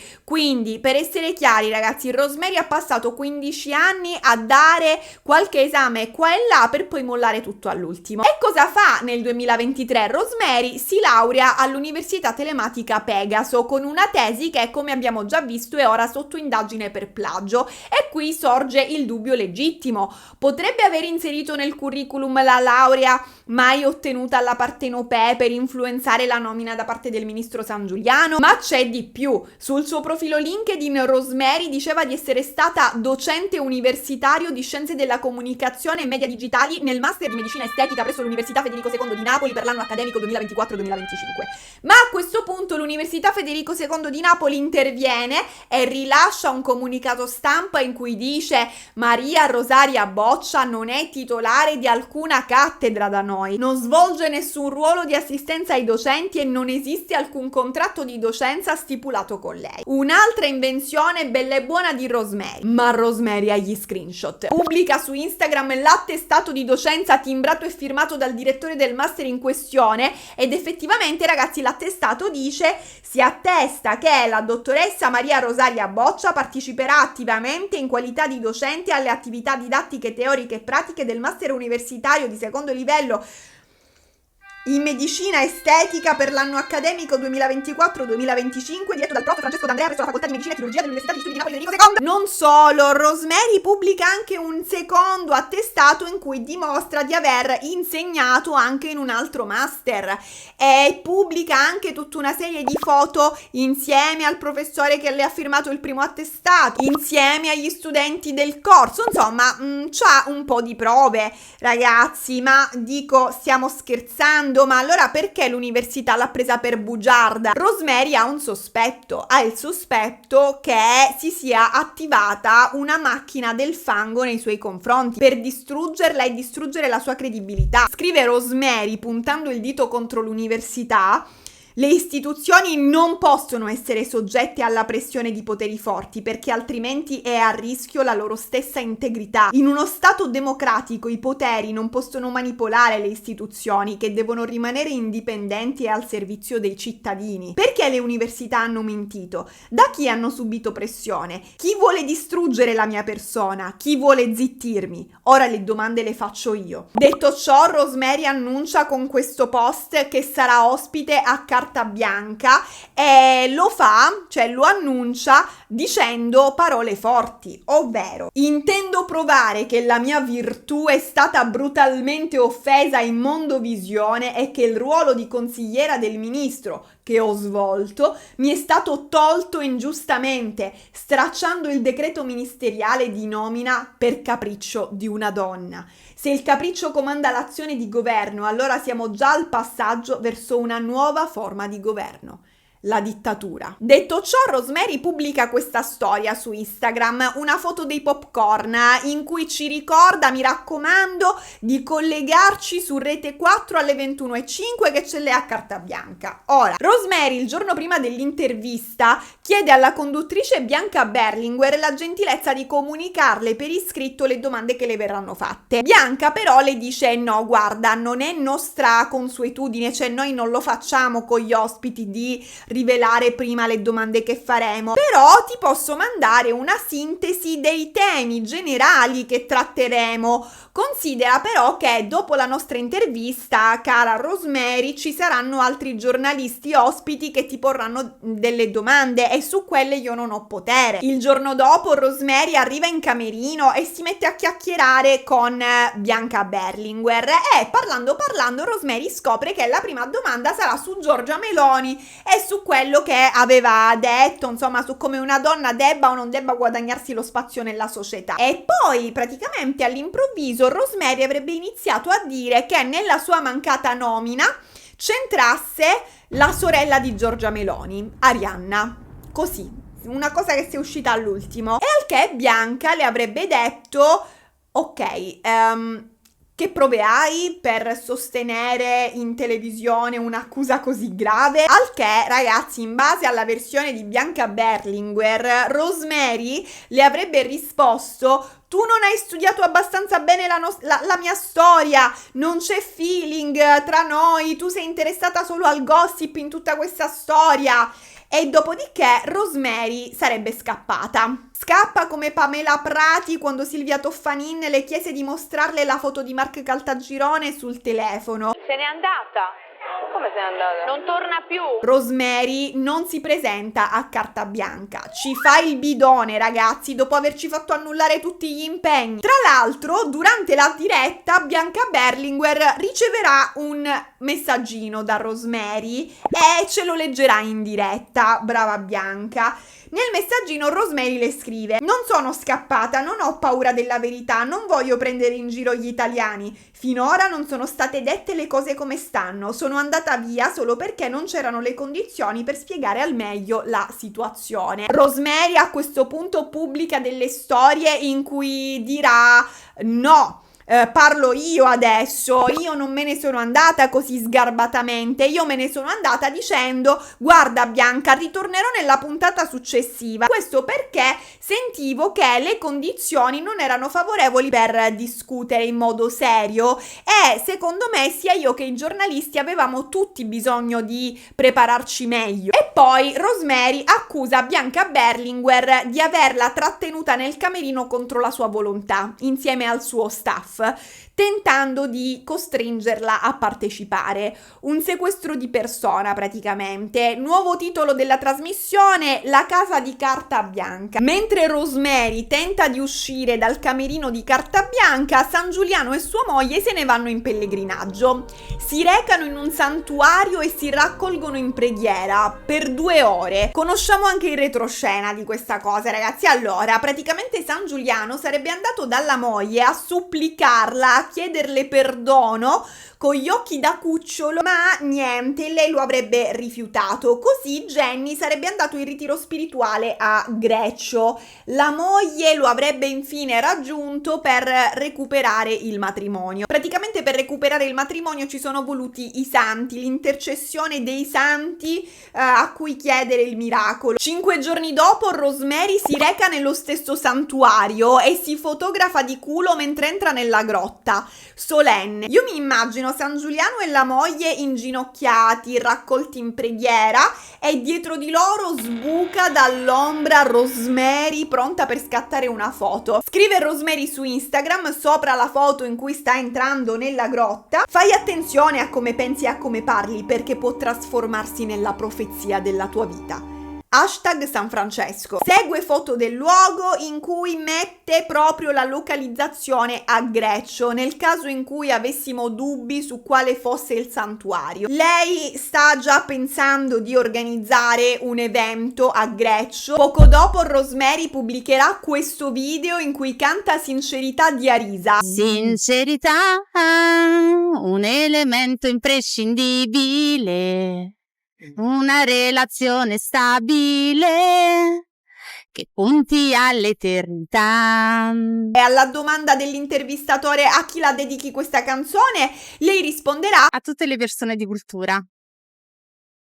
Una frecciatina che arriva dritta sulla fronte dell'ex ministro della cultura. Io a questo punto propongo di nominare Rosemary ministro del trash, tanto ormai in Italia è un'istituzione il trash, va tutelata da un suo ministero. Mentre Rosemary domina la scena, per San Giuliano le cose si mettono male. Il ministro è ora indagato per peculato e rivelazione di segreti. Esiste il reato di rivelazione di segreti, ragazzi, lo sapevate? È ora di fare il passaporto, stronzette. Quindi ragazzi, San Giuliano, dicevo, è indagato per peculato, per aver perculato gli italiani. Peculato significa che San Giuliano potrebbe avere usato i soldi pubblici per scopi personali o le auto blu per scopi personali, e per questo rischia una pena dai 4 ai 10 anni di reclusione. Quanto alla rivelazione di segreti, si fa riferimento alla divulgazione di informazioni riservate, quindi ad esempio se San Giuliano davvero avesse inoltrato a Rosemary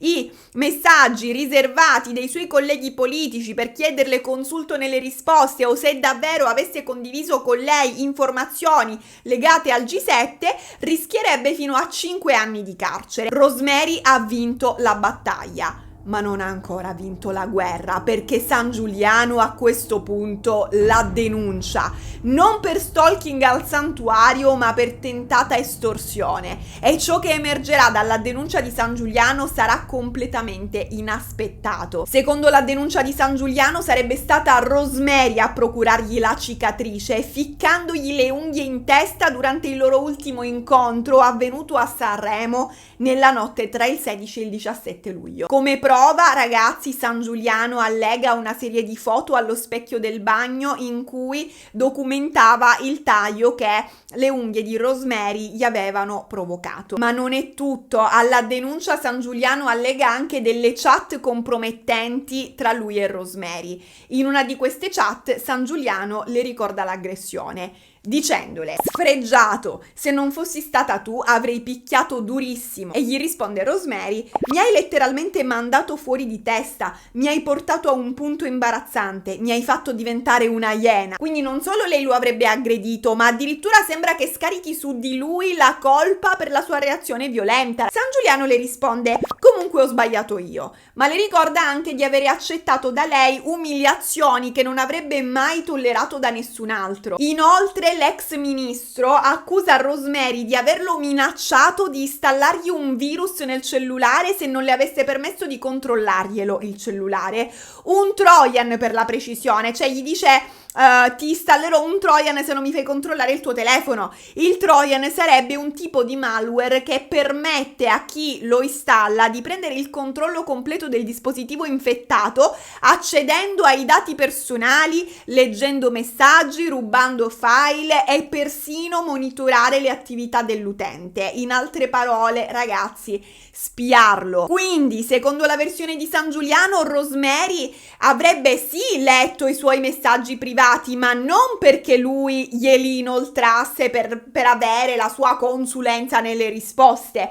Li avrebbe ottenuti Rosemary attraverso la minaccia e non sappiamo cosa lei abbia screenshottato o registrato, dice l'esposto di San Giuliano. E vi ricordate quando San Giuliano era stato fotografato senza la fede nuziale? Ebbene, nella sua denuncia accusa Rosemary di avergli sequestrato la fede forzandolo a rimanere senza. Questa vicenda prende una piega sempre più surreale. A un certo punto nelle chat Rosemary gli dice di avere paura di lui e di volersi allontanare da lui e gli scrive per l'esattezza: io ora devo decidere e stare bene, in questo momento non posso permettermi di fare scelte sbagliate. Nelle conversazioni sembra molto chiaro che la loro relazione fosse terminata prima del famoso post scandalo su Instagram in cui lei lo ringraziava per averla nominata consigliera del ministro per i grandi eventi. E prima di pubblicare quel post, il post dello scandalo, Rosemary avrebbe persino chiesto a San Giuliano di firmare un patto di riservatezza. Lui non avrebbe più dovuto cercarla e lei non avrebbe mai rivelato che fossero stati amanti. Ma San Giuliano si rifiuta categoricamente di firmare il patto di riservatezza, le scrive proprio: io non firmo nulla. E perché mai, ragazzi, secondo voi? Perché firmare un documento del genere sarebbe stata una prova tangibile della loro relazione, una pistola fumante. San Giuliano avrebbe lasciato una traccia, lui lo sapeva benissimo e per questo probabilmente ha pensato: no, io sto patto non glielo firmo, se no proprio lo lascio per iscritto che siamo stati amanti. Ma torniamo alle chat, perché improvvisamente San Giuliano chiede a Rosemary: sei incinta? Io fino ad ora, vi dico la verità, ho voluto pensare che fosse una cosa platonica. Comunque lei non risponde alla domanda, sembra elusiva e a un certo punto Rosemary lo assicura di essere disposta ad andare anche all'estero. Ma in che senso? Cioè, perché? Dove? A fare cosa? San Giuliano a questo punto le dice: guarda, anche se tu fossi incinta, io il patto non lo firmerei. Però le dice: non ti preoccupare perché ti starò lontano lontanissimo, cioè non ho bisogno di firmare un foglio, ti garantisco che non ho intenzione di restare in contatto con te, non capisco perché tu voglia per forza che te lo metta per iscritto. Ora ragazzi, il fatto che Rosemary insista su questa firma è sospetto. Perché tutto questo interesse per avere un foglio firmato da San Giuliano che attesti la fine della loro relazione, cioè il fatto che abbiano avuto una relazione? Da quando per lasciarsi si deve firmare un contratto? Tra l'altro non è che lei volesse farlo firmare affinché lui non rivelasse mai a nessuno della loro relazione e quindi lei poteva avere l'interesse di tutelare la propria privacy. No, al contrario, lei gli stava dicendo: tu mi firmi che mi lascerai in pace e io firmo che non rivelerò mai niente. La situazione fa pensare male, fa pensare un po', secondo me, che Rosemary volesse un documento che testimoniasse il loro legame, la loro relazione, per usarlo eventualmente in futuro contro di lui. Ma San Giuliano dice no e le richieste di Rosemary diventano sempre più pressanti. E a un certo punto lei gli dà una specie di ultimatum, gli dice: se per una volta sei sincero sparisco. E San Giuliano le risponde: non ho nulla da firmare, vedrai che appena finisce questa conversazione non ti scrivo più. E lei: se davvero mi vuoi bene e ci tieni alla mia serenità, firma, ho bisogno di stare tranquillissima. Quindi lei gli fa pensare che la propria tranquillità dipenda proprio dalla firma di quel patto. E giustamente non ti preoccupi della tranquillità di una donna incinta, perché a questo punto San Giuliano crede, cioè lei comunque gli ha lasciato intendere, se in base all'esposto di San Giuliano, in base a quello che emerge da queste prime chat, che lei sia incinta. San Giuliano a questo punto le risponde, forse riferendosi alla gravidanza: starai tranquillissima, ma mi stai dicendo cose? Al che Rosemary gli risponde: te l'avrei detto oggi, anche stasera, ma non posso. E poi ragazzi, il 2 agosto San Giuliano le scrive: sono arrivato al punto di non farmi problemi se tu fossi incinta di me, anzi sarei stato felicissimo. Una settimana dopo Rosemary gli scrive: sarai libero di viverti questa esperienza come vorrai, nel rispetto di tuo figlio. Ma Rosemary, ragazzi, non è incinta e pare non esserlo mai stata, e sembra avere fatto lo stesso giochetto che già in precedenza aveva fatto con il suo ex quantomeno in base a quello che lui aveva raccontato, e che a questo punto non penso proprio sia una coincidenza. E quindi già in passato aveva fatto leva sul sospetto di una gravidanza per ottenere attenzione. Tutto fa pensare a questo punto che Rosemary stesse usando questa presunta gravidanza per mantenere il controllo su San Giuliano e indurlo a fare quello che voleva lei, nominarla consigliera. Nell'esposto infatti San Giuliano dice: io nella mia vita non ho avuto la gioia di avere un figlio e lei lo sapeva bene. Quindi per lui questo era un nervo scoperto, un punto debole. Secondo la versione di San Giuliano, il metodo di Rosemary era quello di tenerlo come relegato in una condizione di turbamento psicologico, prima a lui e in seguito anche a sua moglie, Federica Corsini. Rosemary infatti a un certo punto avrebbe iniziato a molestare anche lei. Un giorno infatti pare che Rosemary abbia scritto a Federica Corsini: volevo solo informarla che suo marito la tradisce. Io sono la sua amante. Da lì in poi le avrebbe telefonato continuamente e le avrebbe scritto insistentemente, raccontandole regolarmente i particolari della sua tresca amorosa con San Giuliano. Le loro gite romantiche, i regali, le cene, lo scambio di cuoricini su WhatsApp. Il 17 agosto, ad esempio, San Giuliano e la moglie si recano in vacanza a Positano, si stanno recando all'hotel Le Agavi quando Rosemary invia a Federica Corsini, la moglie di San Giuliano, la foto proprio di quell'albergo e le scrive: buongiorno Federica, io sono qui da ieri, Gennaro mi ha detto che state arrivando, sicuramente non ti ha detto della mia presenza, come io non sapevo che c'era un matrimonio in corso. Ma secondo la versione di San Giuliano, Rosemary non si sarebbe mai recata in quell'hotel, sarebbe stata solo l'ennesima intimidazione. Lui al che avrebbe smesso di risponderle al telefono, di risponderle ai messaggi, ma Rosemary avrebbe continuato continuato, in base alla versione di San Giuliano, a perseguitarlo. Il 23 agosto, poco dopo che lui aveva partecipato a un convegno a Rimini, lei gli avrebbe scritto questo messaggio per fargli sapere che lo stava guardando. Ve lo leggo. Bravissimo, come sempre, un super babbo. Nel tuo secondo intervento mi sei sembrato in difficoltà. Ti ho visto a disagio e triste. Avevi anche difficoltà a completare le frasi. Stai sereno. 3 giorni dopo, Rosemary, come sappiamo, apprende che la sua nomina sia stata bloccata, interrotta, annullata, al che, secondo la versione di San Giuliano, lei, Rosemary, avrebbe iniziato a contattarlo ripetutamente cercando di fissare appuntamenti che lui rifiutava. Avrebbe cercato di entrare in contatto con gli uffici del ministero per ottenere informazioni sull'andamento della procedura di nomina, e qui quindi sarebbe avvenuta, se ho ben capito, la telefonata che lei stessa ha diffuso. E a questo punto, sempre secondo la versione di San Giuliano, Rosemary avrebbe cominciato a presentarsi in luoghi frequentati privatamente dal ministro, come se lo stesse seguendo, cosa che a quanto pare starebbe continuando a fare Rosemary, visto che si è presentata al santuario pochi giorni dopo la notizia che il ministro fosse lì con la moglie. Inoltre Rosemary avrebbe pubblicato su Instagram delle foto di San Giuliano senza il suo consenso, in base alla versione di San Giuliano.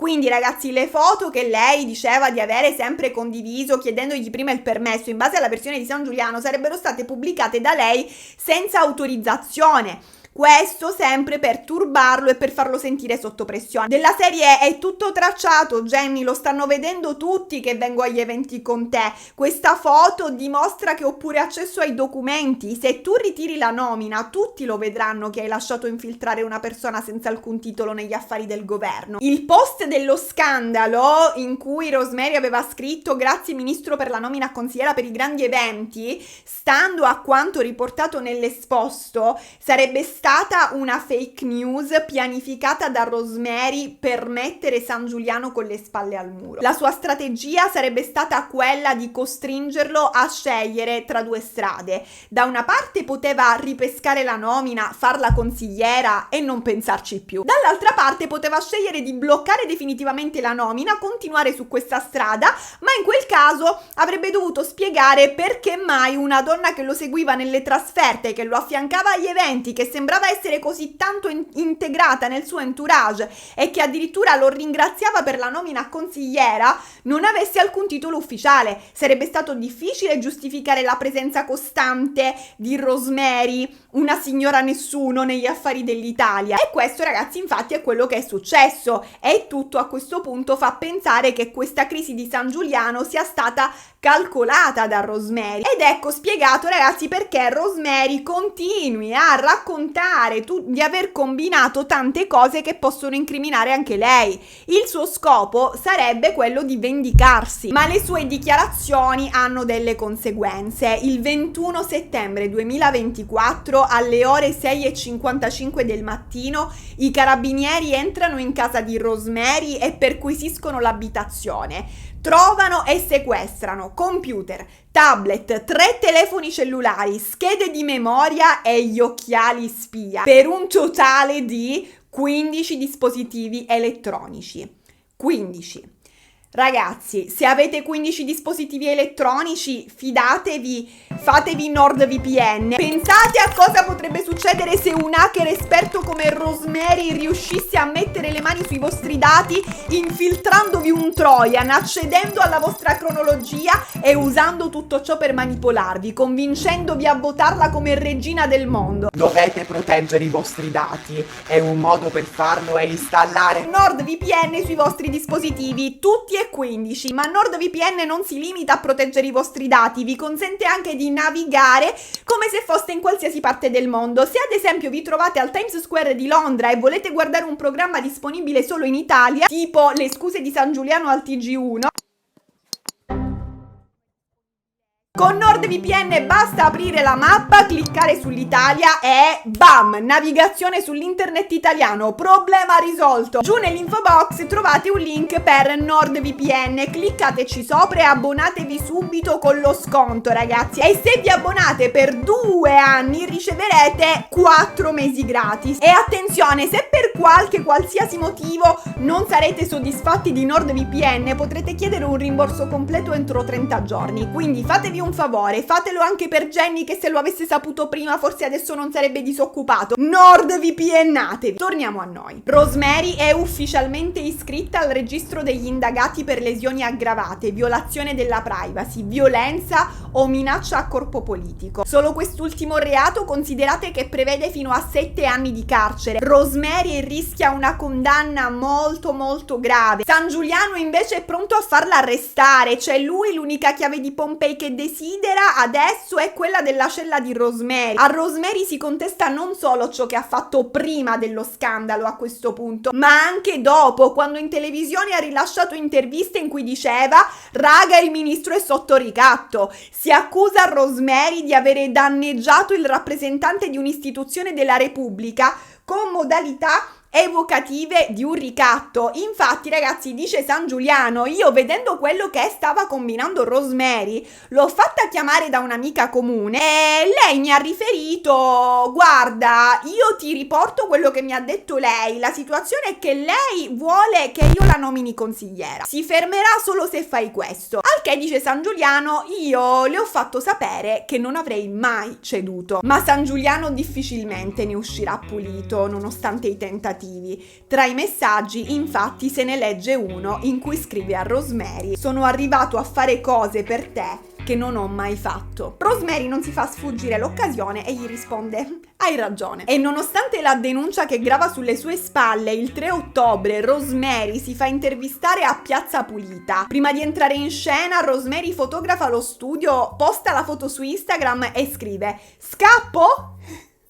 Praticamente si mema da sola. Nell'intervista Rosemary sputtanerà non solo San Giuliano, ma l'intera istituzione, dichiarando di avere scoperto dall'interno, cioè proprio lavorando all'interno del ministero, quanti raccomandati non idonei alle loro posizioni ci siano. Racconterà che si facciano i favori tra i politici, che comunque è una cosa che sappiamo tutti, no? Però è diverso sentirlo raccontare da qualcuno che effettivamente ha lavorato o comunque finto di lavorare all'interno del ministero. Prima dell'intervista, tra l'altro, si parlerà della disperazione di San Giuliano, che a un certo punto avrebbe detto a Rosemary: io non reggo più, io mi ritiro in convento a fare l'eremita, studierò cinese e me ne andrò a fare il cameriere in un ristorante di sushi a Pechino. E quando lui pensa a Pechino, pensa al ristorante in via Libertà. Comunque, le indagini sul caso ancora sono in corso, quindi sicuramente sentiremo parlare di nuovo di San Giuliano e Rosemary. Purtroppo non finirà qui.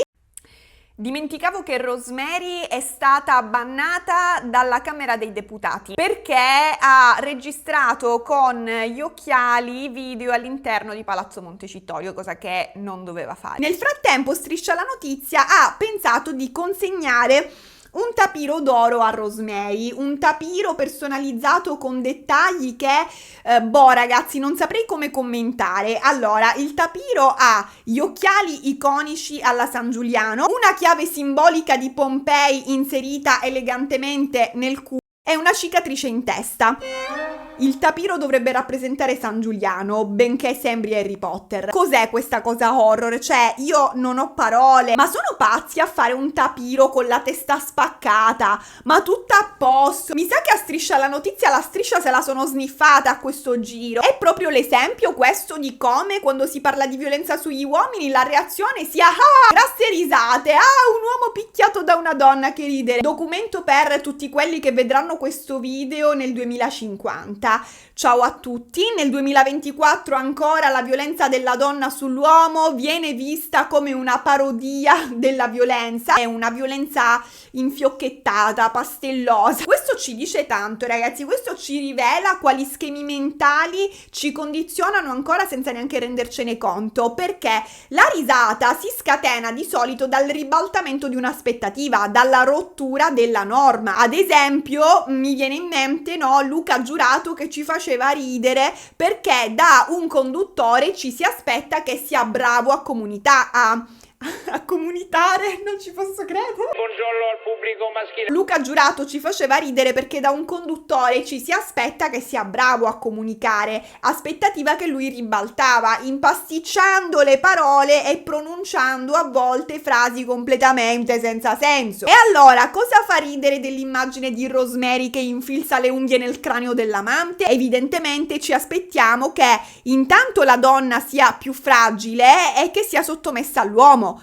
Questa donna più alta e robusta del suo amante che lo mena perché lui non la vuole fare consigliera e quindi lei gli dice mo ti faccio vedere io, è una rottura di ciò che inconsciamente riteniamo normale, un ribaltamento delle aspettative. San Giuliano, ragazzi, ha fatto un casino, per carità, cioè lui ha commesso errori gravissimi, imperdonabili, io proprio sono nera, si è capita questa cosa, penso, ma questo non rende divertente il fatto che Rosemary gli abbia stracciato la testa come lui le ha stracciato la nomina, cioè sono due cose distinte.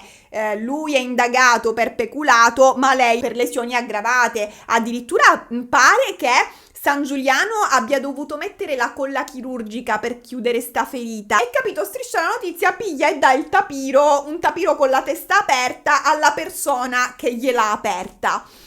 Pronto, psichiatria, è disponibile una suite? Non lo so, cioè a questo punto datele il tapiro e ditele tieni questo oggetto contundente, è bello pesante così glielo puoi tirare in testa a San Giuliano. Addirittura durante la consegna del tapiro Valerio Staffelli chiede insistentemente a Rosemary se fosse vero che lei avesse ferito l'ex ministro e Rosemary gli risponde tipo non so, vuoi provare tu le mie unghie? Una cosa del genere, ve lo faccio sentire nel caso in cui ricordassi male qualcosa. Vedete che abbiamo fatto il tapiro con la cicatrice?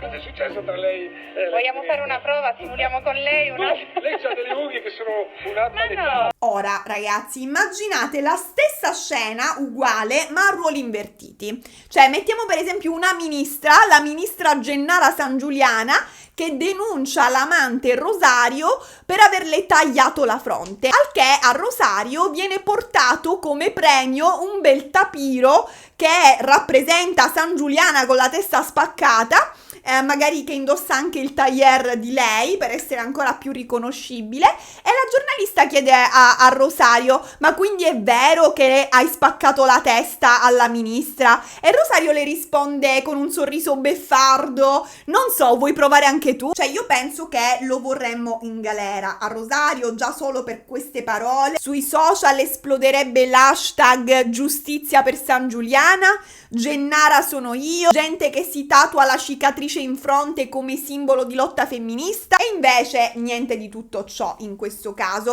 Non lo so ragazzi, io vi lascerei con questa riflessione aperta, ditemi voi cosa ne pensate, perché non ho più voce e quindi devo necessariamente fermarmi a questo punto, scusate. Finisce qui per il momento la San Giuliano saga, fatemi sapere cosa ne pensate voi, chi credete che abbia più colpa in questa vicenda? È San Giuliano che ha gestito male la situazione o Rosemary ha cercato veramente di manipolarlo, addirittura fingendo una gravidanza? Siete team San Giuliano, team Rosemary o team tapiro con la chiave nel culo e la testa spaccata? Io adesso scendo giù nei commenti a leggervi, vi ringrazio ragazzi tantissimo per essere arrivati fino a questo punto del video, per aver guardato la saga, vi ricordo di esprimere le vostre preziose opinioni in modo moderato senza insultare i personaggi coinvolti, per favore. Noi ci vediamo prestissimo con una nuova saga, la saga che state aspettando con trepidazione, lo so, quindi se non lo avete già fatto iscrivetevi al canale così non ve la perdete. Detto ciò ragazzi vi mando un bacio, vi mando un abbraccio e a voi